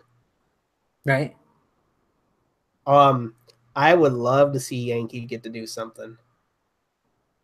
I would love to see Yankee face Drew. I feel like Yankee versus Drew would be a great match. And it'd be something to see Drew kind of be out of his element a little bit. I feel like Kevin needs a great a great bitty moment. I'd agree. I feel like if Kevin has his there's really quick I would think of Kevin versus a certain somebody from some in NuW by the name of Johnny Reed. I feel like that would be a great match. Wow. Also, NuW champion right now, Joseph Anthony versus Kevin would be great. So, but there's a joke match they made, which was Casey Chambers versus Casey James. Winner gets to keep Casey. But Casey James is an awesome guy, and I would love for him to be on the show. There's so many people that should be on Best in the Yard, And there's been times where a lot of us have talked about it's like Best in Yard's gonna have to be like a Best in Yard weekend. It's like it has to be like a tournament in the sense that this like kind of like a PWG does the Battle of Los Angeles, and it spans over multiple days. Right. There's so many people that deserve to be on that stage, and it's unfortunate that some can't. True. But they gotta understand, it's like, you know, look at how long this past Best in the Yard was. Right. It was what, 4 hours? How much? It was actually over 5 hours when you count in the pre-show and everything. Yeah, that was long. That was long. It was 5 hours. I thought Biddy 2 was long, and then Biddy 3 came up 5, and it's like, do I have nothing to do for a day? Right. I found a day where I did not have anything to do, so I watched it. There you go. Samuel says, get Stryker and Casey James there, the Best in the Yard. I agree. I'm very entertained what Stryker did in Proving Ground. I do see that he's going to be doing a lot more. Yeah. And Casey James, definitely. For the amount of hard work he's put in, that man deserves it. Right. And, you know, every time I got to say Casey James, I got to say good vibes. Just feel the good vibes. Definitely. He's the reason why I started watching DBW was because Casey James and how cool he was. He was so nice. He was so kind to me. And I was like, I got to watch what you do. I feel bad that I talk to you and I'm not familiar with the stuff you do. So I got to watch your content. And I was very happy with him winning the DBW title. Definitely. So what was your opinion of King of the Yard tournament overall, since it was the first time that we've really seen a tournament like that in backyard wrestling? Yeah, it put in my hard work. Right. I literally had a job interview that I went to. I went to a job interview, and I had the night before I put my laptop and my mouse and everything in there, and I had to go stay with my mom at her work after. So for about a whole day after that interview, I had a 20-minute interview, then go back to had to go back to where my mom worked, or where my mom works still. And just to, I had to crank out cards. Each card was individual, each nameplate, each round match cards. Right. Replay screen, thumbnail, logo itself. I counted, I had about 104 logos that I made altogether. Nice. My hard work went into it. So right. Overall, I very much enjoyed. I loved the tournament aspect. I thought it was different. I don't think I feel like that should be a yearly thing. I'd agree. It's King of the Yard. However, I will say, different locations. So New York had one. I feel like if anything, if Best in the Yard 4 still takes place in North Carolina, I'm okay with it. But I think Biddy needs to hit the road to somewhere else eventually. Yeah. To keep things fresh. Because I mean, it's cool that that Best in the Yard 3 took place in the church, But Best in the Churchyard, Best in the Courtyard, Best in the Courtyard 3. But I feel like that's when it can go somewhere else, and it's like it's an event within itself that draws attention. I feel like King of the Yard. I love the fact that it did take place in NuW. I feel like then if they don't decide to move Best in the Yard and King of the Yard to keep it King of the Yard is right in the NuW arena, Best in the Yard will be in BTW. I'm okay with that. I enjoyed it very much. I thought that it did get to include people I didn't know. I didn't know Mr. Judgment until I watched that. Right. I didn't know, I knew AK because KBW. Once I started talking to Mike. Right. Excuse me. I knew AK. But then you get to see like these matches. Like, okay, I thought I never would want to see that, but I really want to see it now. Mm-hmm. And I thought it was cool overall. I mean, props to all those guys for facing the true bitch of the situation that is Mother Nature, Right. having it rain the majority of the time they were filming. Yeah. Thank God for the man who rented out the tent. They know who they are. God bless you, sir. Yep. But I thought overall for the first time, for the first time that was a tournament, I would like to see that more. Yeah, yeah. I would definitely not mind a King of the Yard tournament every year. Right. I'd agree with that. So Cameron Jackson is in the chat room, says, been listening for a bit here. Awesome show so far. He heard me talk about him. 60. That's how he knew. That's how he knew. But seriously, I love you, Cam. We all do. But yeah. There's not a man who doesn't know who Cameron Jackson is that watches Backyard Wrestling now. So a couple more questions about King of the Yard. What was your opinion of the Final Four, and of course of Cam winning the overall tournament? Well deserving for all of them to be in the Final Four. I enjoyed both of. I enjoyed 3 of those matches actually. Yeah. Unfortunately, I can't remember who Cam and AK faced. But it's because it's been so long since I watched King of the Yard. I think the last time I watched it was when it came out. Right. So, but overall, I remembered I did not hate a match. Yeah. I did not hate a match. I enjoyed the matches in the tournament. Definitely. Now, if you could pick, let's say, 3 to 5 people that were not a part of this year's King of the Yard that you'd like to see in next year's King of the Yard, who would you say? I gotta go through my folder and figure out who was not a King of the Yard then. I knew that Everett was not for a fact.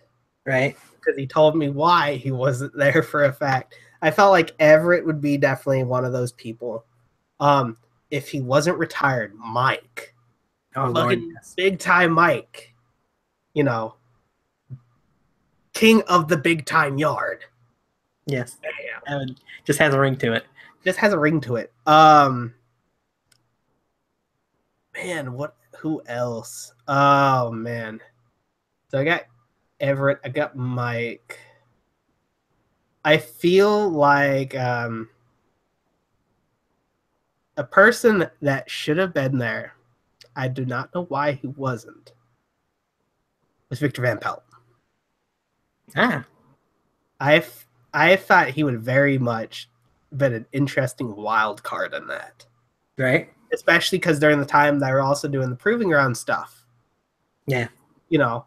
Victor Van Pelt, there's stuff that, he's watching and I know he's got the attention of Ecstatic, which isn't sometimes the best thing to do. So we'll see where that goes from there. Sure, we will. Also, there's one guy that I was shocked to not see.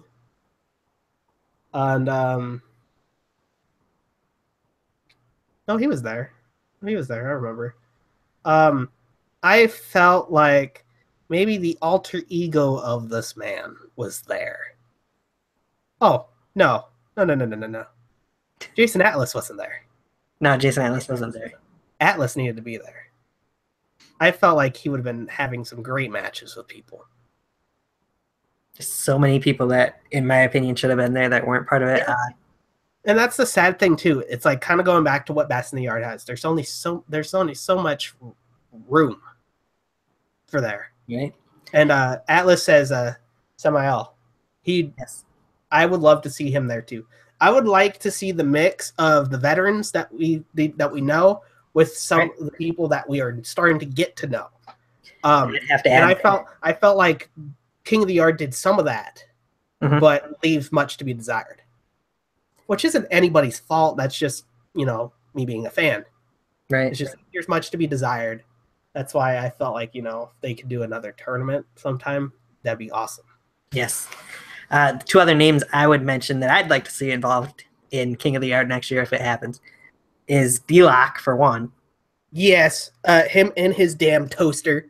Yes. Can't forget Mr. Toasty. Yeah, Mr. Toasty. The other guy, of course, somebody that Cam probably would be okay with him not being a part of it, but Cage. I felt that's the weird thing. It's like it's either we get AK or we get Cage. It's never the both of them. It does almost seem that way, doesn't it? It's like you either get AK or you get Cage. I was like, they're both cool guys either way. Mm-hmm. But who knows? Maybe if there's another King of the Yard tournament, it brings out, right? Them. I see a lot more of them. I'll be seeing a lot more of a mix, I hope, in the next King of the Yard. That would definitely be awesome if they get another King of the Yard going and just have those guys and some others involved in it. Some guys will look. Yep. Some guys will look for redemption, I'm sure, too, from their experiences at King of the Yard this year as well. So. Oh yeah, absolutely. And make sure that if Naveen gets eliminated, that somebody has eyes on him at all times. Yes. Otherwise, we'll have another AK fiasco where he's attacking a person throughout the tournament. That is a man of focus. So, off of that topic, what did you think of the Naveen and Darkseid match that took place during the King of the Yard tournament? Brutal. There was oh yeah, Atlas was there. I remember he was there.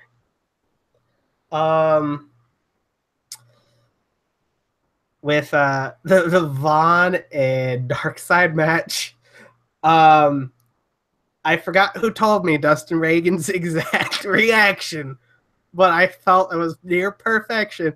Where he goes, "It's like the Holocaust." Right? It was so brutal.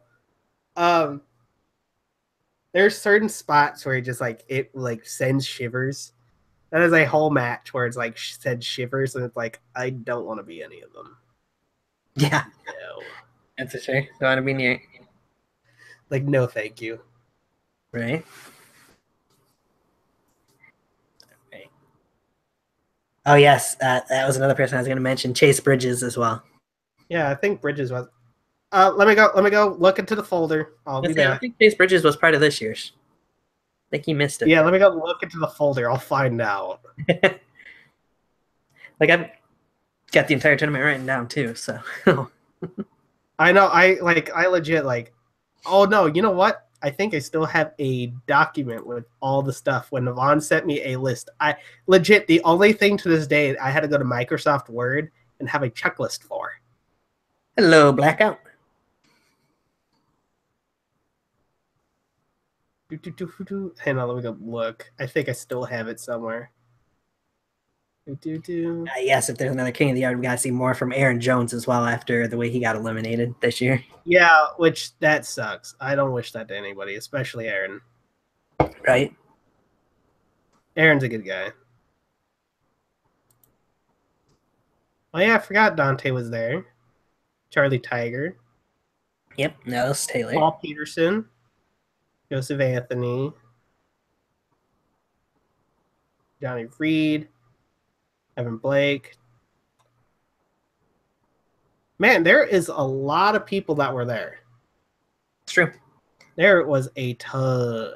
Oh, there you go. I got used either, from what I've heard. Yeah. It's only 33, I think, ended up in the tournament because of... Yes, 33. Yep, because of Ricky having to leave early, so he got replaced by Evan in the second round. Yeah, so that was 33 to be exact. Yep, you're right on the ball there. Oh, you know what? Just for the lulz, I say Avery Hoke. I say Avery. Avery and King of the Yard would be hilarious. That would be interesting. It's one person that we haven't seen travel anywhere, so Yeah, I think he's a person that should, but him doing and him him wanting and him actually going is two different things. sure. I was gonna ask something.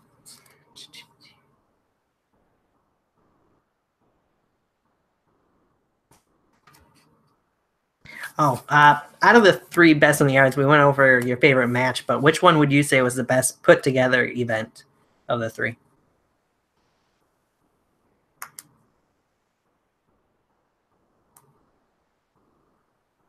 Your lips are moving, but we don't hear you, bud.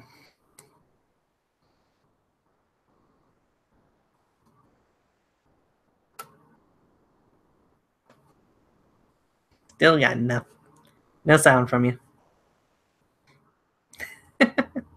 Here we go. Hook.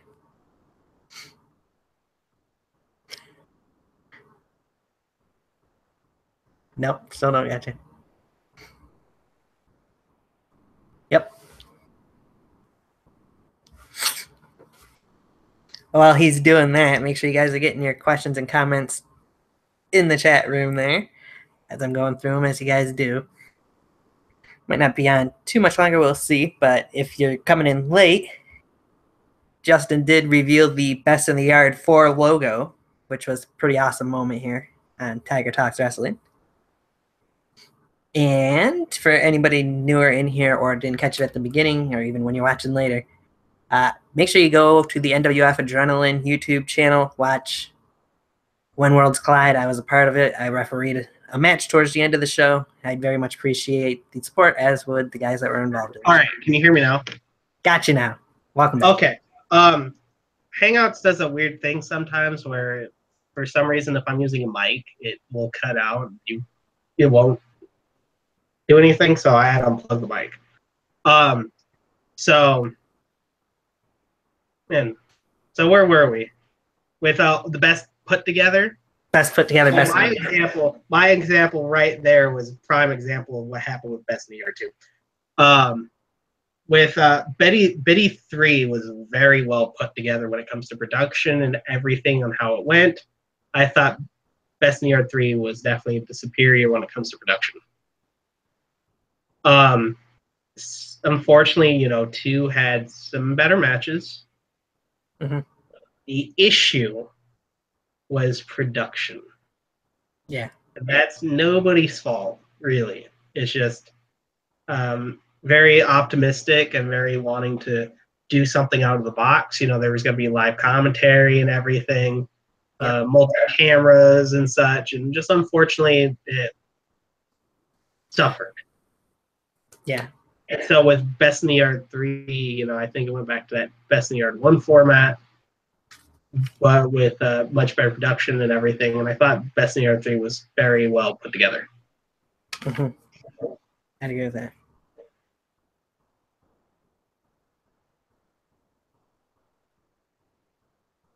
Man, but Hangout's doing a Best in the Yard 2 commentary thing to me was great. Yeah? Yeah. So I was just looking back because I couldn't remember for the life of me who Jason Atlas faced in the first round, but he has informed me. Oh, he did? Pain. Oh, yeah, that's right. I thought I'd never live down the part of my match with Jamal where I did the double knees and the crowd all chanted Sasha Banks. Oh, yeah, I remember that now. And that's like, oh. Yeah, I remember that. I mean, those double knees were great, though. Right? So, man, there was just so many people that it's hard to forget who was there and who wasn't there. Sure. And, with me, it's just, I had to go through, turbo mode and get all these pumped out. I think I did them in 2 days. Because I got all these done in 2 days. Since Aaron Jones was in the chat room, see if he is still or not. Let me ask you a question about VTW programming here coming up. Okay. First of all, 2 questions that pertain to it. Who would you like to see in the VTW Reunion Rumble? Oh, surprises? Yeah, surprises. I feel like we're going to get a couple of people from you know, the NY state. I feel like I would definitely would like to see a Yankee appearance. Mm-hmm. Would like to see a Rick appearance. Atlas. I would like to see Atlas. There's a person that I think, I wouldn't say Everett because it wouldn't make sense for him trying to end UWE and then him go to BTW and do it. I feel like Ustalo, since he won, should go to the Rumble. He's like, well, I saved UWE, which I feel like that's what the wave that Ustalo is going to have and that's going to ride on is like, I saved UWE and everything. And so I feel like Everett somewhere, kind of brooding on that fact that, he tried to kill a creation and one of the people stopped him from doing it. Mm-hmm. So I feel like Ustalo, a couple DBW guys I would love to see. Mr. Judgment in the Rumble would be bizarre to see. When did But I think it'd be good. Can you imagine Mr. Judgment getting in the Rumble and having another face-off with Aaron Jones? Yeah, that's what I was thinking. I was like, because that'd be the reason why Judgment would go there, because Judgment's a man of focus. He would go there solely for the fact to instigate Aaron. And I will mention recently on here when I did the All-Stars Year in Review, Judgment, of course, was on here and did kind of throw out a little bit of a challenge for Aaron for Best in the Yard. So yeah, and Aaron's not one of those people that will ignore it. Right? Aaron's a smash mouth guy. He knows what's gonna go on. Right. Definitely. To that, I'm not actually going to ask him, Riley Bates. If you want to ask him, you can DM him on Twitter. Probably be the best place to do it. At the Batman DDT. Yes. That's the best place to ask him about logos. Hey, will you make me a logo to replace this one? Okay, yeah. Just message me at the Batman DDT on Twitter, and we'll talk about it. There you go. Like I said earlier, if you want me to do it, just let me know.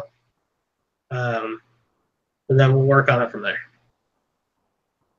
You got to give him time too. I'm sure there's nothing he can do like that. Yeah. So. Well, I got some.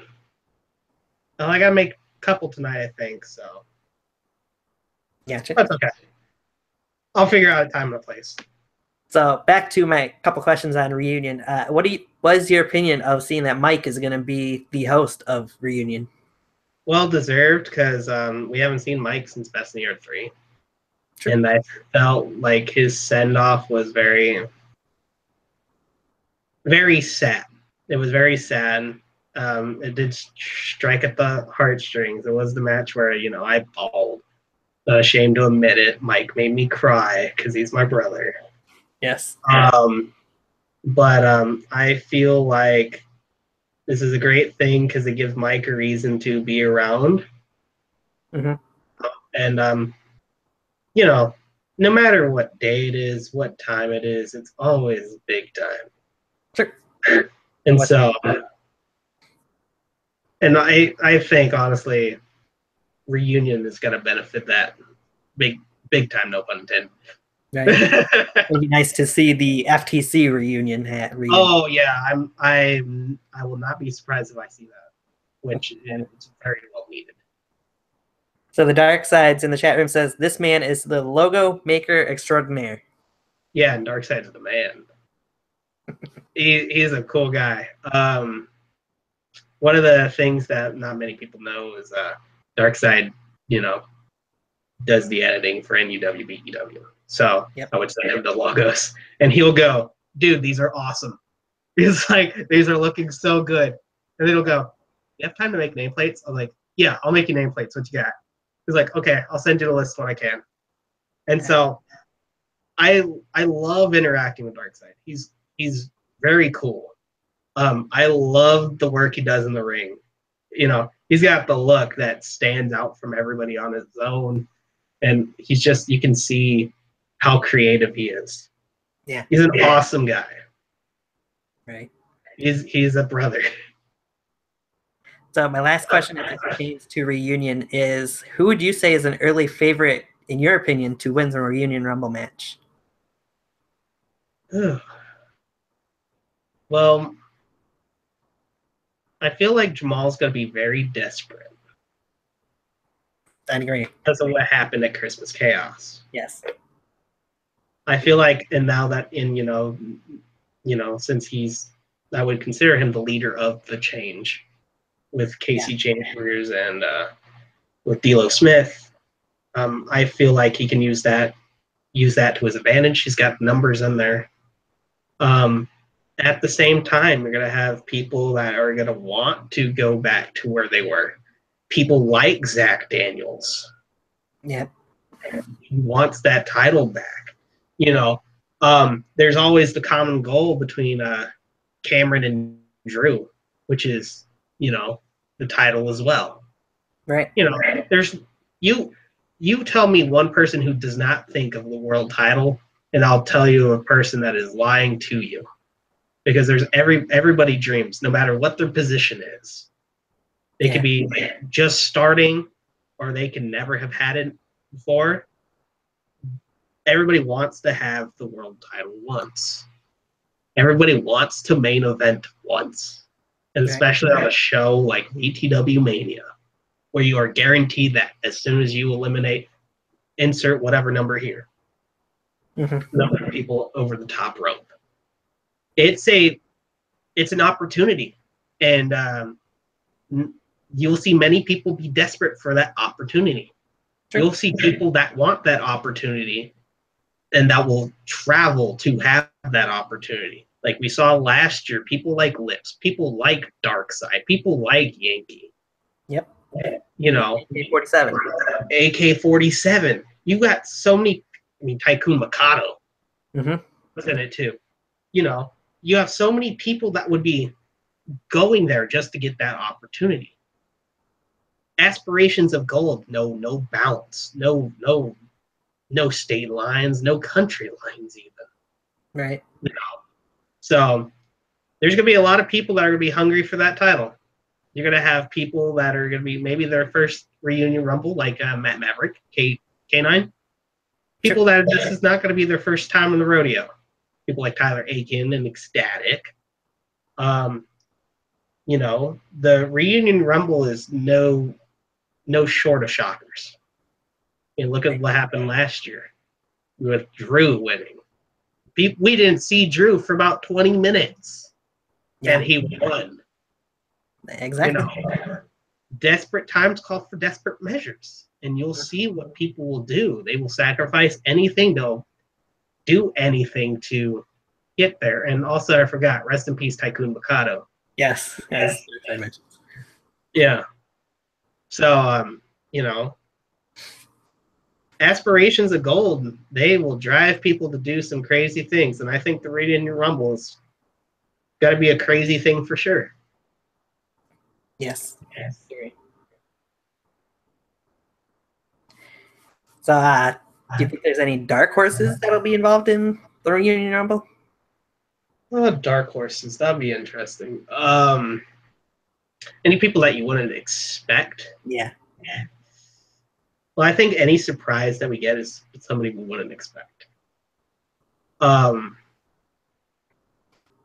However, if I do see somebody like, let's say, members of the VTW Academy, they started doing that. Right. We won't be shy to some people that will be from the VTW Academy to go in there. I will not be surprised. Their first time showing up may be the one where they win the Rumble. Could be. Who knows?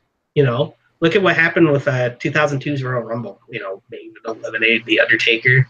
It was the shocker that, that's one of the most memorable moments of a Rumble. True. Somebody could easily get one of those moments. Exactly.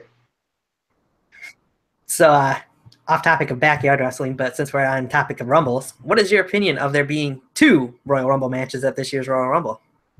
I think it's a great idea that they're going to be finally doing a women's Royal Rumble. I will say that Over the Edge SVR thought of it first. Everett knows what I'm talking about. If you are interested in seeing WWE storylines not the way that you would think you would see them, go watch Over the Edge SVR here on YouTube. They are great. You'll see some of the inspirations for some of the stuff I do, some of the stuff that Everett has done. You'll see kind of like some of where our inspirations are, because that's another show that we watch is Over the Edge SVR, and they have some of the most amazing storylines I've ever seen, and especially if it being modded on WWE 2K14 is pretty nuts. So that's where I'll put that. But overall, I think it's well deserving because now it puts the women on the even playing field. They do have enough women to do that, not only from WWE but NXT as well. And I feel like we are going to see some of the legendary divas in there, or not divas, women. I'm going to say that women. They're not divas anymore. They're women. That's sad when you know most of their life is something that's very demeaning. When you have the women are getting the opportunities. WrestleMania 32, the women's championship came back. And now that there's 2 women's titles, there's 2 men's, World WWE Championship and the Universal Championship. They're finally getting on the even playing field. And now that they have a Rumble of their own, it's going to be great. And with the current Rumble, like right now, you ask me who's winning each Rumble, I can tell you not the slightest clue. And that's what I'm very happy that some of the Rumbles is they're unpredictable. You do not know who's going to win. Right. I wouldn't be surprised if Asuka wins, though. Because that's who I'm rooting for. That's who I'm rooting for. Yes. That's what I'm banking on. No offense to Sasha, but I was talking about like I think it was for the New Year. I was talking to Everett about it. And I was like, Sasha hasn't had a good storyline in a while. Her last one was against Charlotte, and everything kind of has gotten watered down for her. It's true. I mean, she's not bad at all, but it gets annoying. Yeah. It's like because you see the same people over and over again. It's like when people get sick and tired of seeing Cena versus Orton, and so they have them on 2 separate brands technically now. In a way. Yeah. All right. What was your opinion of Crossover Crisis? Very, I felt like it was very overlooked in certain aspects. As a person, works closely with the UWE, I knew about Crossover Crisis for a long time. Right. Everett was trying for years to get a crossover ever since the first Best in the Yard happened. Try to get one to the UWE arena. And so when Crossover Crisis, they went through a couple name changes. I actually worked on like a couple different logos for and everything. And then, the original main event for Crossover Crisis was going to be Creed versus Walker. Okay. Yep. Everett was planning that for a while with the man behind Jason Walker. But the build solely became UWE versus BTW. Sure. And,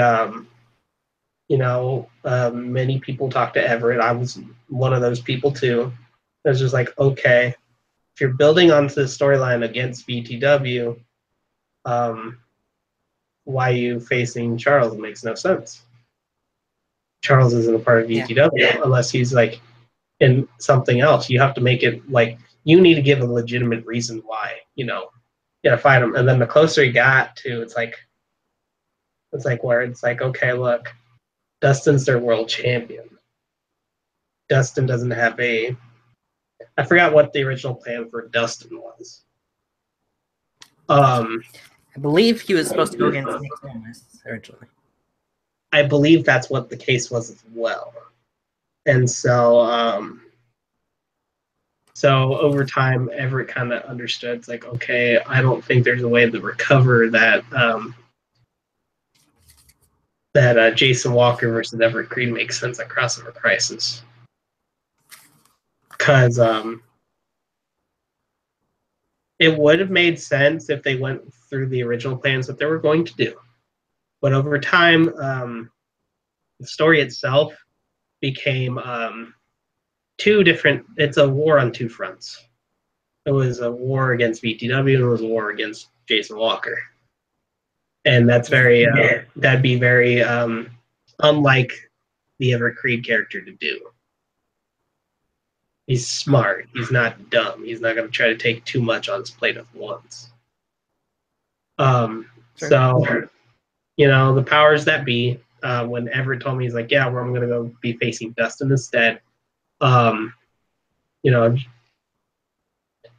Things did happen. And then, fortunately, like real life got in the way as well. I didn't know about it until after it happened.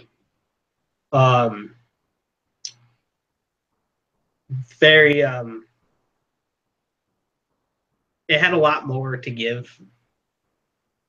Yeah. And, just unfortunately, it happened with some of the matches that we got. Great.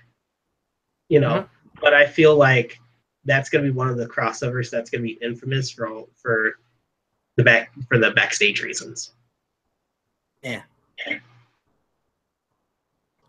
Jason Atlas would say, if you want to go for unpredictable for the women's Royal Rumble match, I want to see Nia Jax win.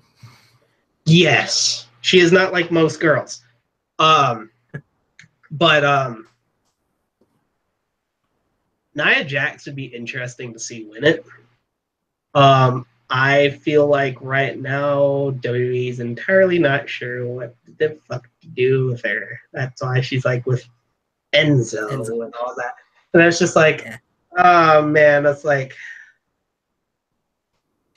okay, it's like I want to see something good come out of it, but I am positive that there's not going to be something good coming out of it right now. Yeah, I even seen something before we went on live today that compared this Enzo Nia relationship thing to Santino and Beth Phoenix. So, that's what we need. Which that was, I forgot what they called themselves. Glamorella. That's what they called themselves. Glamorella. Which wasn't bad. It made for comedy only, though, because of Santino. Sure. I'm a Batista. I shoot lasers. Boo, boo, boo, boo, boo. And he has the mask on, and the Batista's right behind him and gets scared shitless. That's like the only thing I remember from that. Oh, and the hunkometer. Bring up the hunkometer. And then he gets beat, I think, like 2 days before the hunkometer. Or it was either 2 days or it was like 20 days before. Right. So on the topic of crossovers, I know this happened over a year ago, but what was your opinions on WrestleCon? I thought WrestleCon was definitely the opening was one of the funniest things I've ever seen in my life. Right?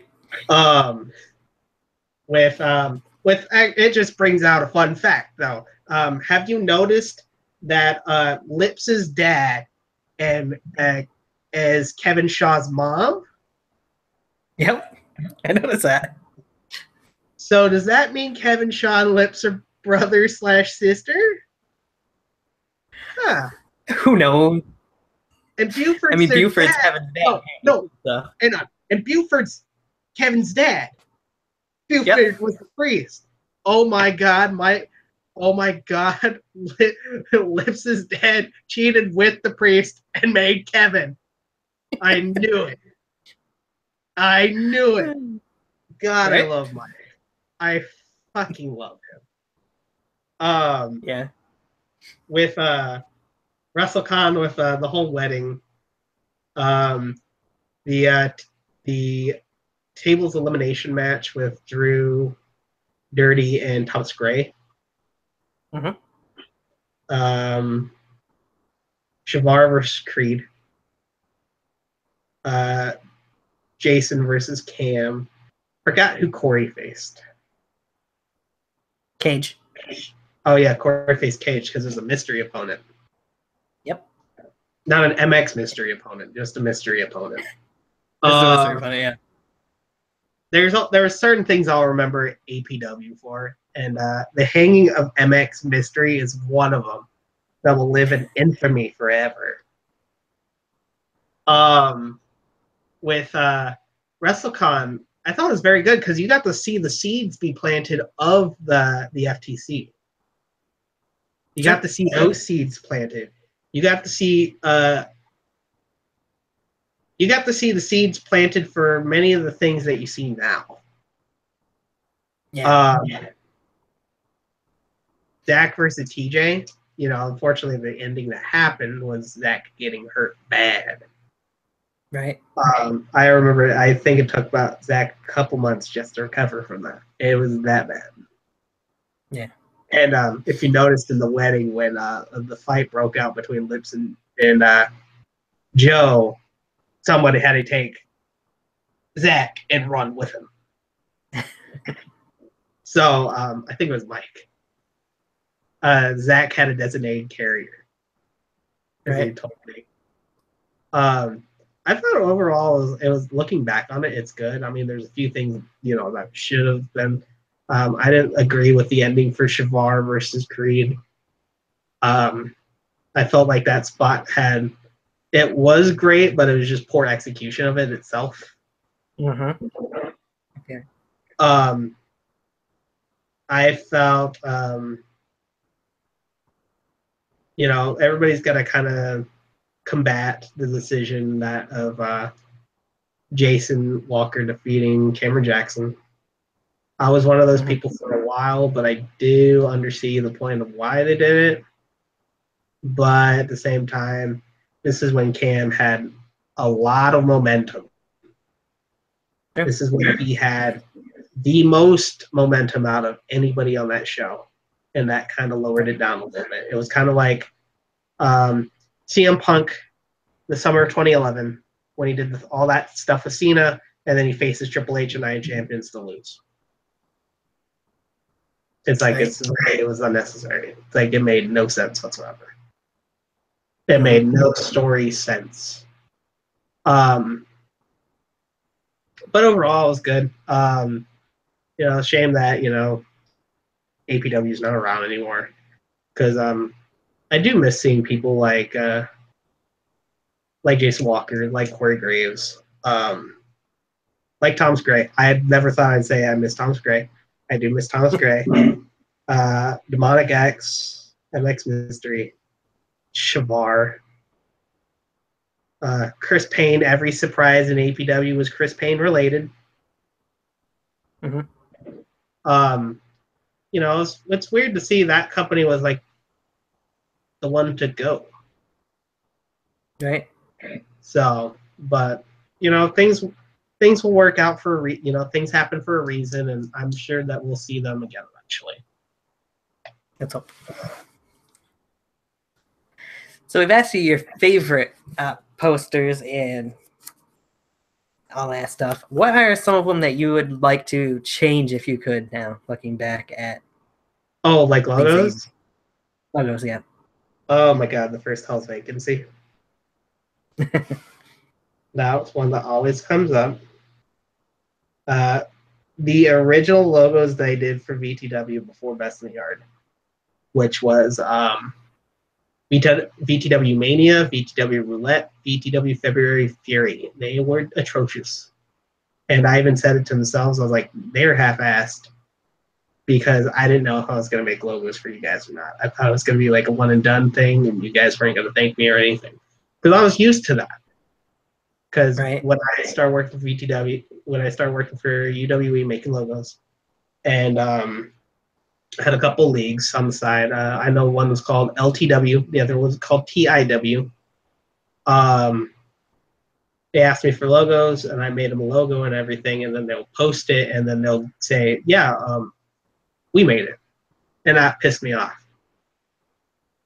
And that's like for a while. It's like I was very hesitant on making logos for other leagues I didn't know. That's why I'm still hesitant about making logos for people I don't know. So that's why, like, some people, like, you know, when it goes to, well, I asked them for a logo and I never heard anything. Sometimes it's just like sadly, that's one that side of me. Like, I'm still remember, like, you know, making a logo. It happened to me like a couple months ago. I made a logo for somebody and I didn't even give a thank you or anything. And I was like, oh, fuck you then. I'll see you later. Definitely. But with Hell's Vacancy, the original batch of ETW logos, I say the first best in the yard logo. I was very happy with it, but I'll tell you something I'm not happy with is the badge cards. Oh, yeah? Yeah. To be fair, all the pictures I was given was pretty atrocious. I will go back. I will go back and look at photos and then look at photos now. I love him. He's my brother. But goddamn, fucking Aaron's picture is laughable. Because this is when he was like a kid. This is like when he was like, you know, about 13. Yeah. Blonde hair, glasses on, shirt, Punisher shirt on. And then you look at him now and it's like, thank God you're not that kid anymore. Right. Kevin's another one. Because he had like this smile. He had like this smile like a family portrait. Like he's taking a portrait with his family. And he's being forced to smile.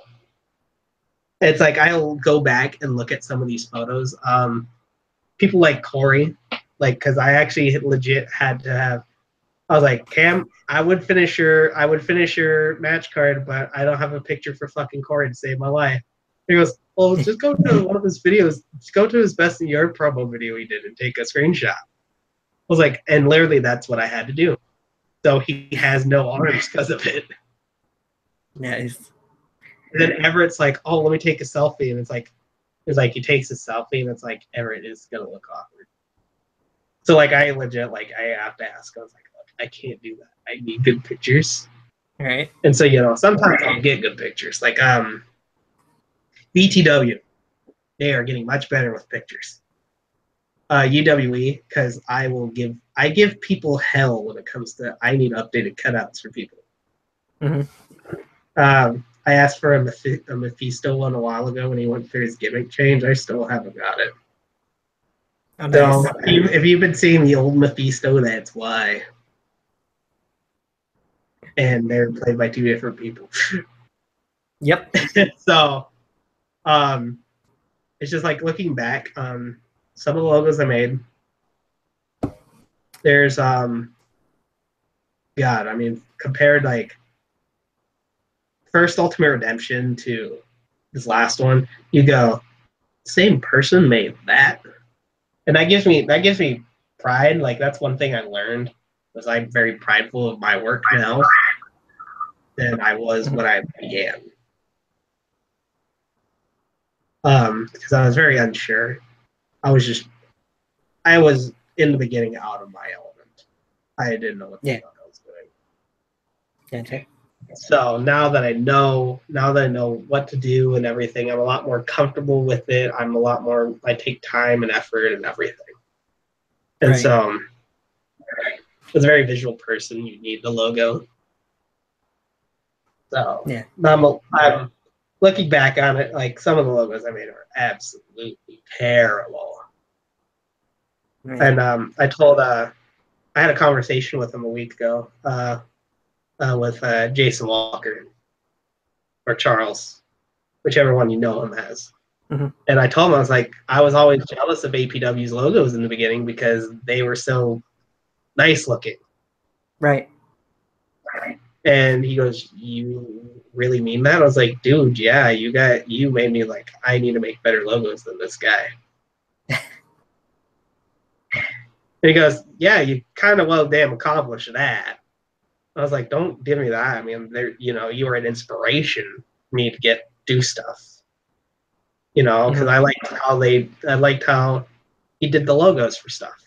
I liked how he had the nameplates and the APW logo and everything. It was nice, and that's why I was like, I took I took a inspiration from that league. Okay, I need to make my logos better so they look good.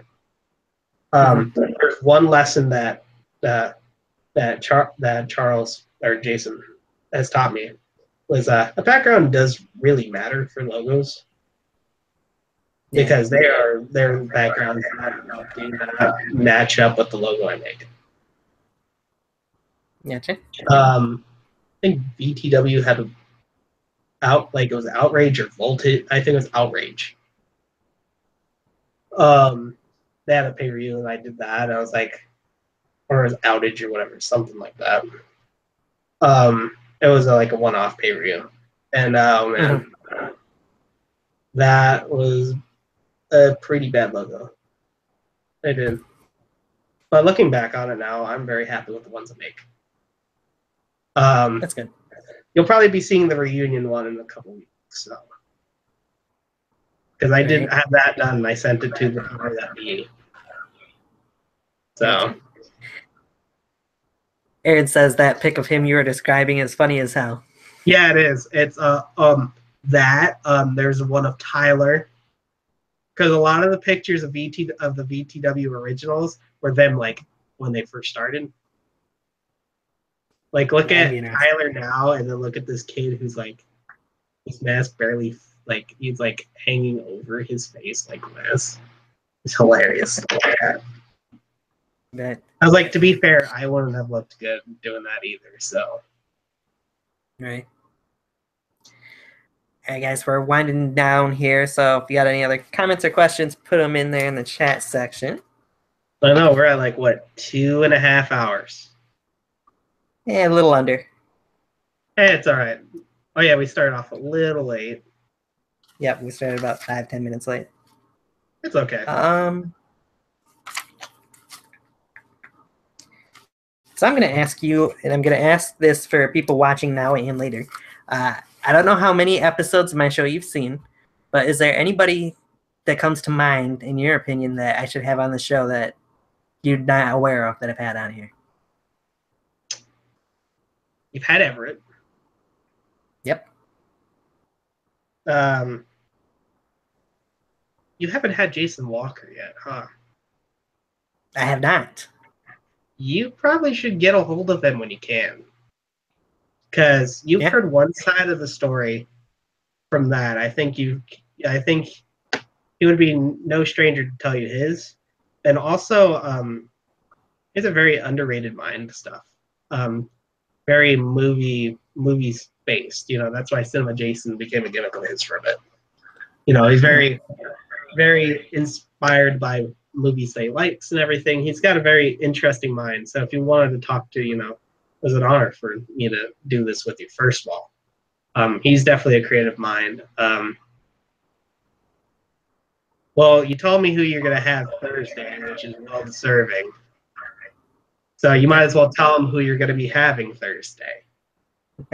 Which I'd plug at the end anyways, and I've posted on Twitter, Jason Atlas will be the next guest here on Thursday. And well-deserved, because he's, oh man, I talked to him last night, and boy, you know, I'm glad to call him one of my brothers. You know, he's very certain of what he wants to do.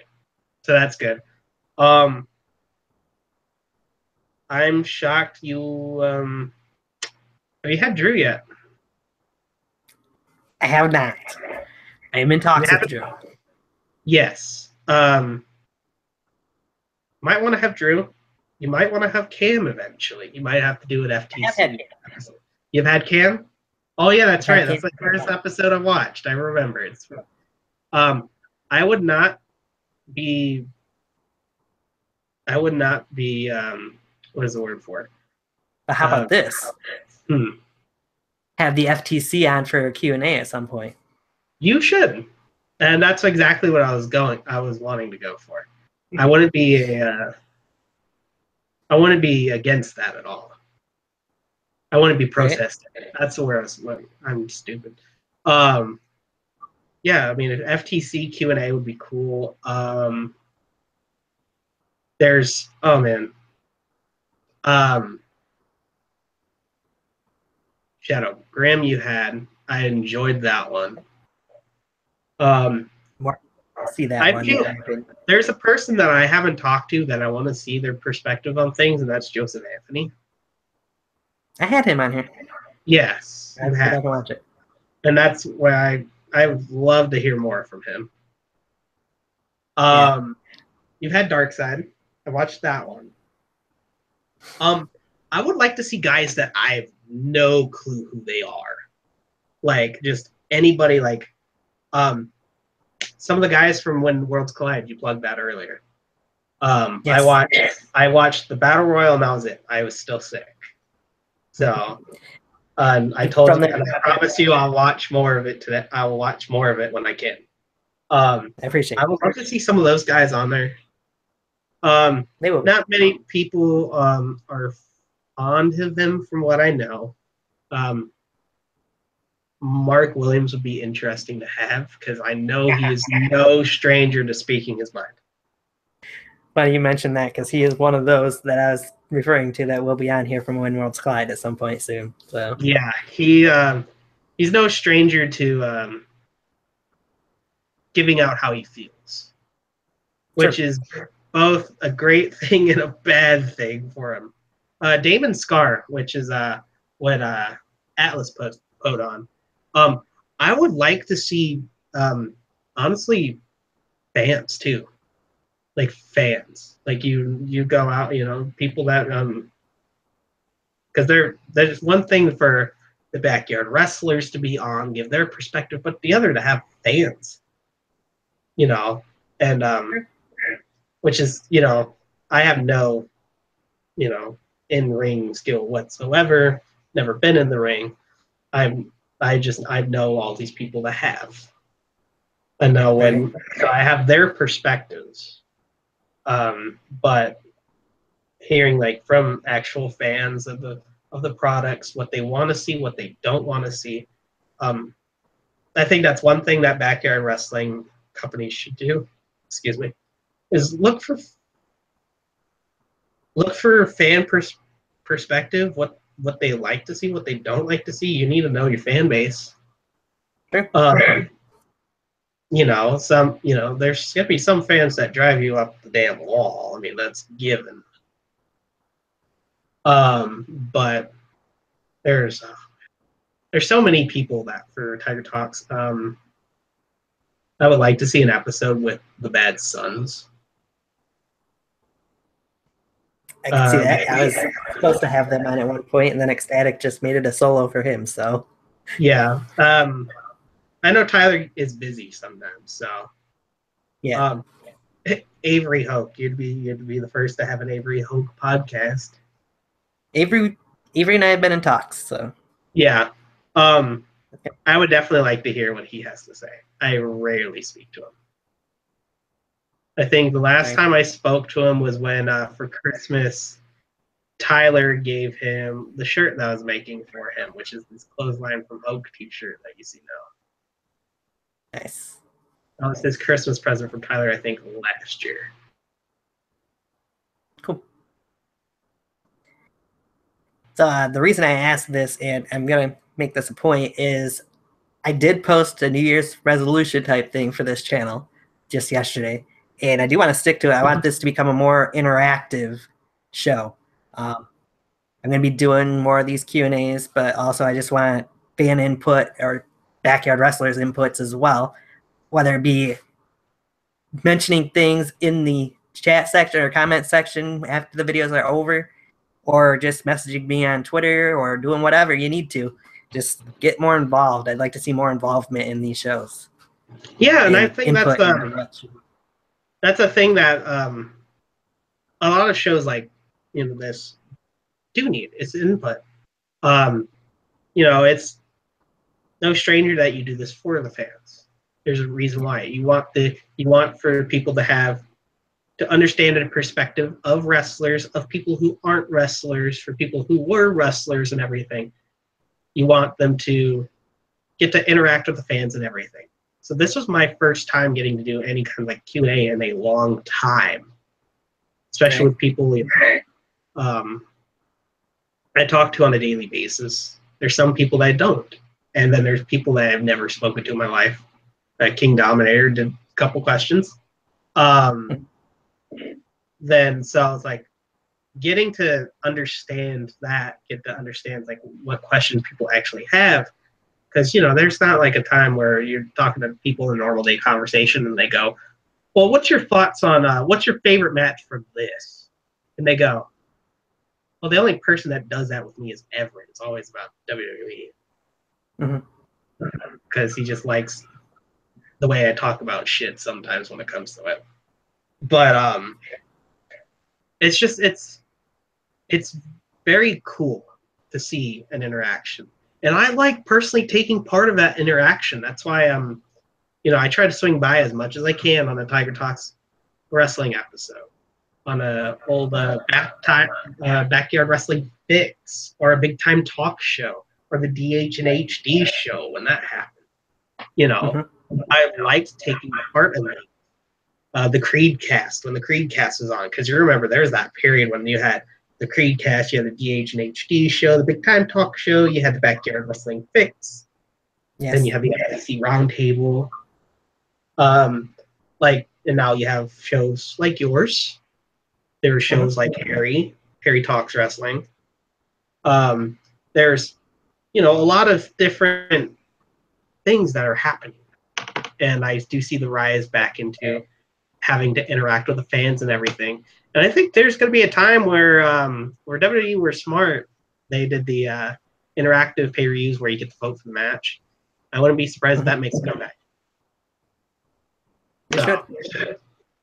It definitely would get the perspective of people of like what matches they want to see.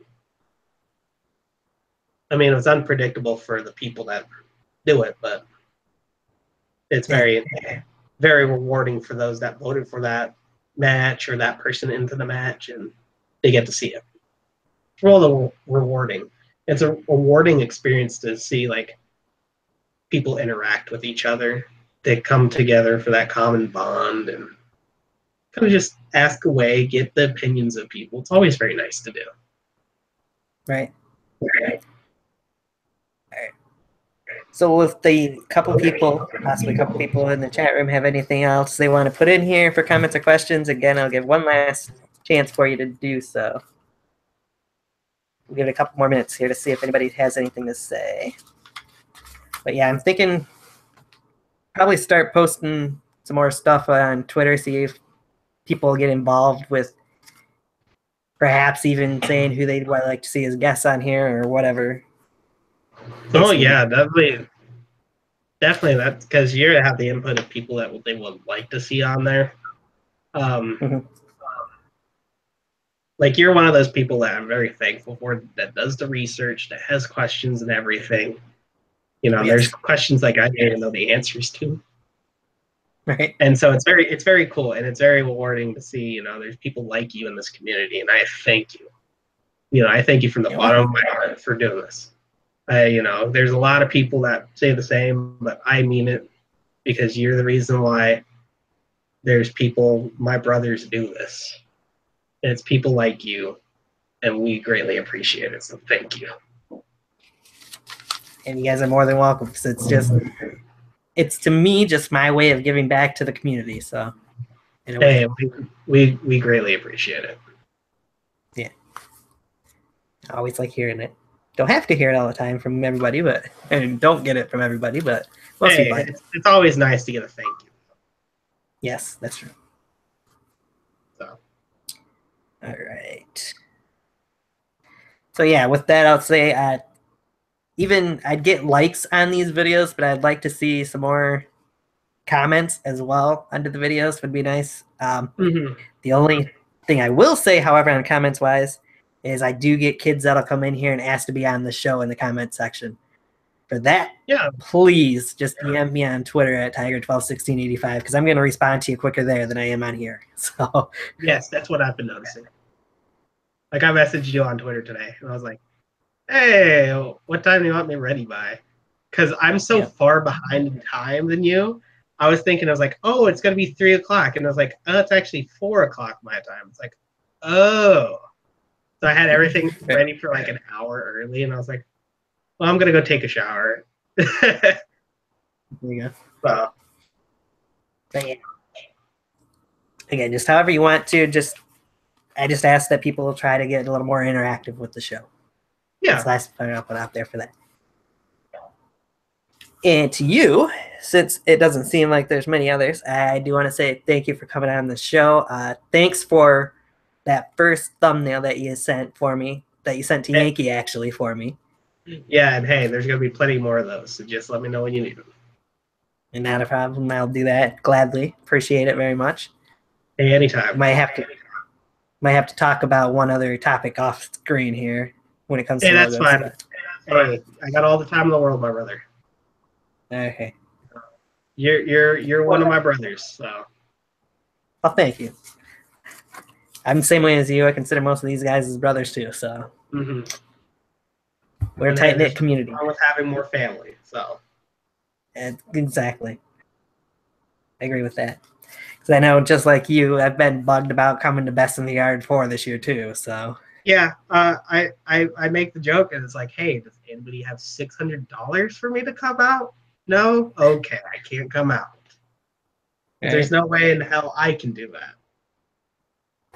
Yeah, I know. I was even talking to Naveen about it last night. Or a couple nights ago, I think now. It's like, man, I've never flown before, for one thing. And when I checked prices, it'd be quite expensive to do so. And you're in Michigan, correct? Yes. Yes, and especially during this time of year, it sucks, doesn't it? In summertime, yes. Yeah, because my grandparents, rather than fly to Michigan, would drive to Michigan, and they were no strangers to flying. That's how much they did not like flying into Michigan or flying out of Michigan. Overall, if you ever do go on your first flight, it's not as bad. I mean, I still get nervous on the flights and everything, but just find a way to distract yourself. That's why I always music's my outlet. Yeah. Music's my outlet. That's how I listen. That's how I get there. Some people listen to audiobooks. There's people that just bring books or bring something. A lot more Nintendo Switches now. Yeah, right. So just kind of find something to distract you, and then when the plane lands, you're perfectly fine with it. I believe that.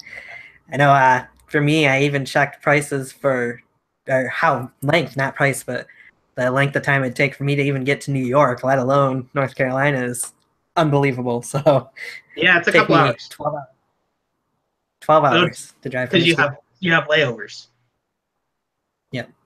Yep, and the majority of the time are those layovers. That's how it is with me.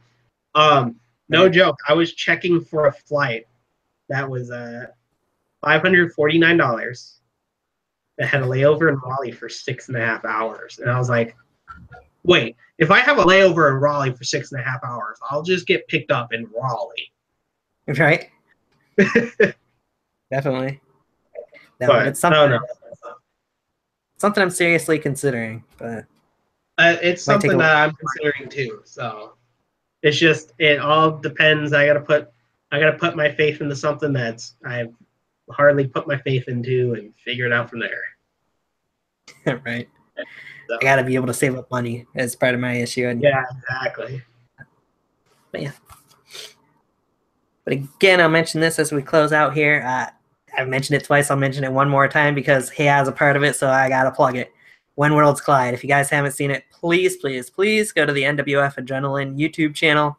Watch it. It's worth your time. Watch the pre-show as well. I was very heavily involved in the pre-show. So if you enjoy these interviews... What's that?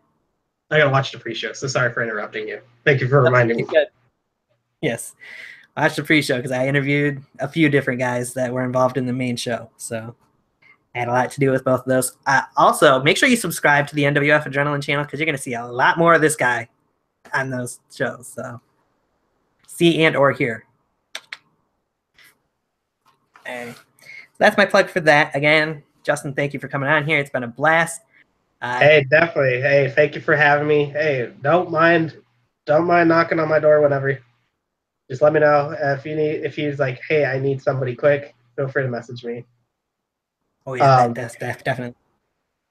I'm always more than welcome to do these. And honestly, it's been it was one of my favorite things to do so far. So thank you. You're welcome. Thanks for coming on. And thank you guys for being involved in the chat. Again, please, guys, like, comment, subscribe, all that fun stuff, because I'd like to get more information from what people are liking or disliking about the shows I've been doing, either here or on Twitter, whichever. And besides that, I'll see you guys Thursday night. Let me double check my time here so I don't tell you the wrong time to tune in. I believe. Give me 1 minute.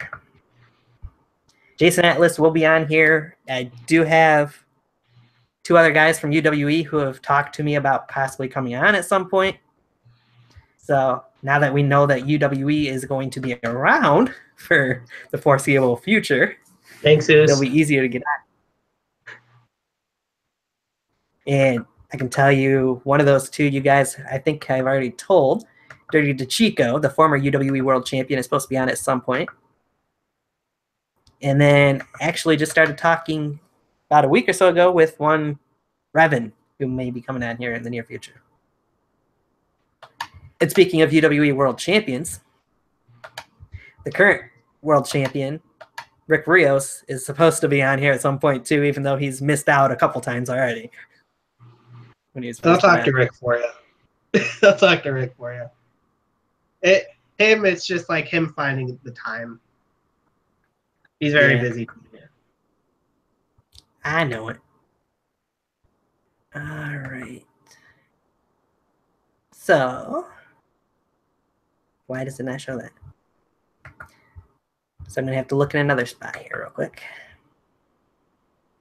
I want to say it's 7 o'clock Thursday, but let me double check before I definitely say that. Oh, it was nice of UWE to post it that we were on. All right. Yeah, let's go with that. I'm pretty certain it's 7 p.m. Thursday that Jason Atlas will be on Tiger Talks Wrestling, because I can't find it at the moment. So it's 7, 6, just maybe 5. Who knows? No, I'm pretty sure it's 7 p.m. Eastern time. Just follow me on Twitter. I'll post it here tonight and or tomorrow anyways. So. Oh, yeah. With that being said, any last words from you before we sign off here, Justin? No, I think I've said everything. How many times have I said thank you to you? Because it's clearly not enough. So thank you. Oh, well. Thank you for having me. I greatly appreciate it, man. You want to thank people, thank a few of the guys in the backyard community, because a couple of them talked me, well, I won't say talk me into it because I wanted you on here. Oh, anyway. No, I know exactly. I do have to thank Naveen, because I know he was the first person, and he's the one that applied a lot of the questions today. I like to thank Naveen, I like to thank Everett. I like to thank all of my brothers. There's too many to name off the top. I've known them for about 4 years. People like Naveen, Everett, Yankee, Cam, Aaron, TJ. There's so many. Whoever's on the BTW, UWE, NuW, BEW, and Prove the Ground roster, you're my brothers. I love you. Thank you. I guess I got to show my stuff now. If you want to follow me on Twitter, and go ask me, hey, if I can make a logo for you. I know we had that question once tonight. At the Batman DDT, that is my Twitter. Feel free to hit me up there. Like I said, thank you again for having me, Tony. I greatly appreciate it. I do promise you that I will be watching When Worlds Collide. I will finish it. I'll watch the pre-show because of you, bro. So thank you. Well, thanks. It's definitely worth it. I can guarantee that. But yes, thank you again for coming on. And as mentioned, Jason Atlas will be the next guest on here on Thursday, I believe at 7 p.m. Again, if I'm wrong with the time, sorry. I'll post it on Twitter anyways, either way. So, and for that, this has been Tiger Talks Wrestling Q&A with J Joker Designs. I'm going to be doing more of these Q&As. I just want to hear from you guys who you'd like to see on the next Q&A session. let's keep this interactive. Let's keep it going, guys.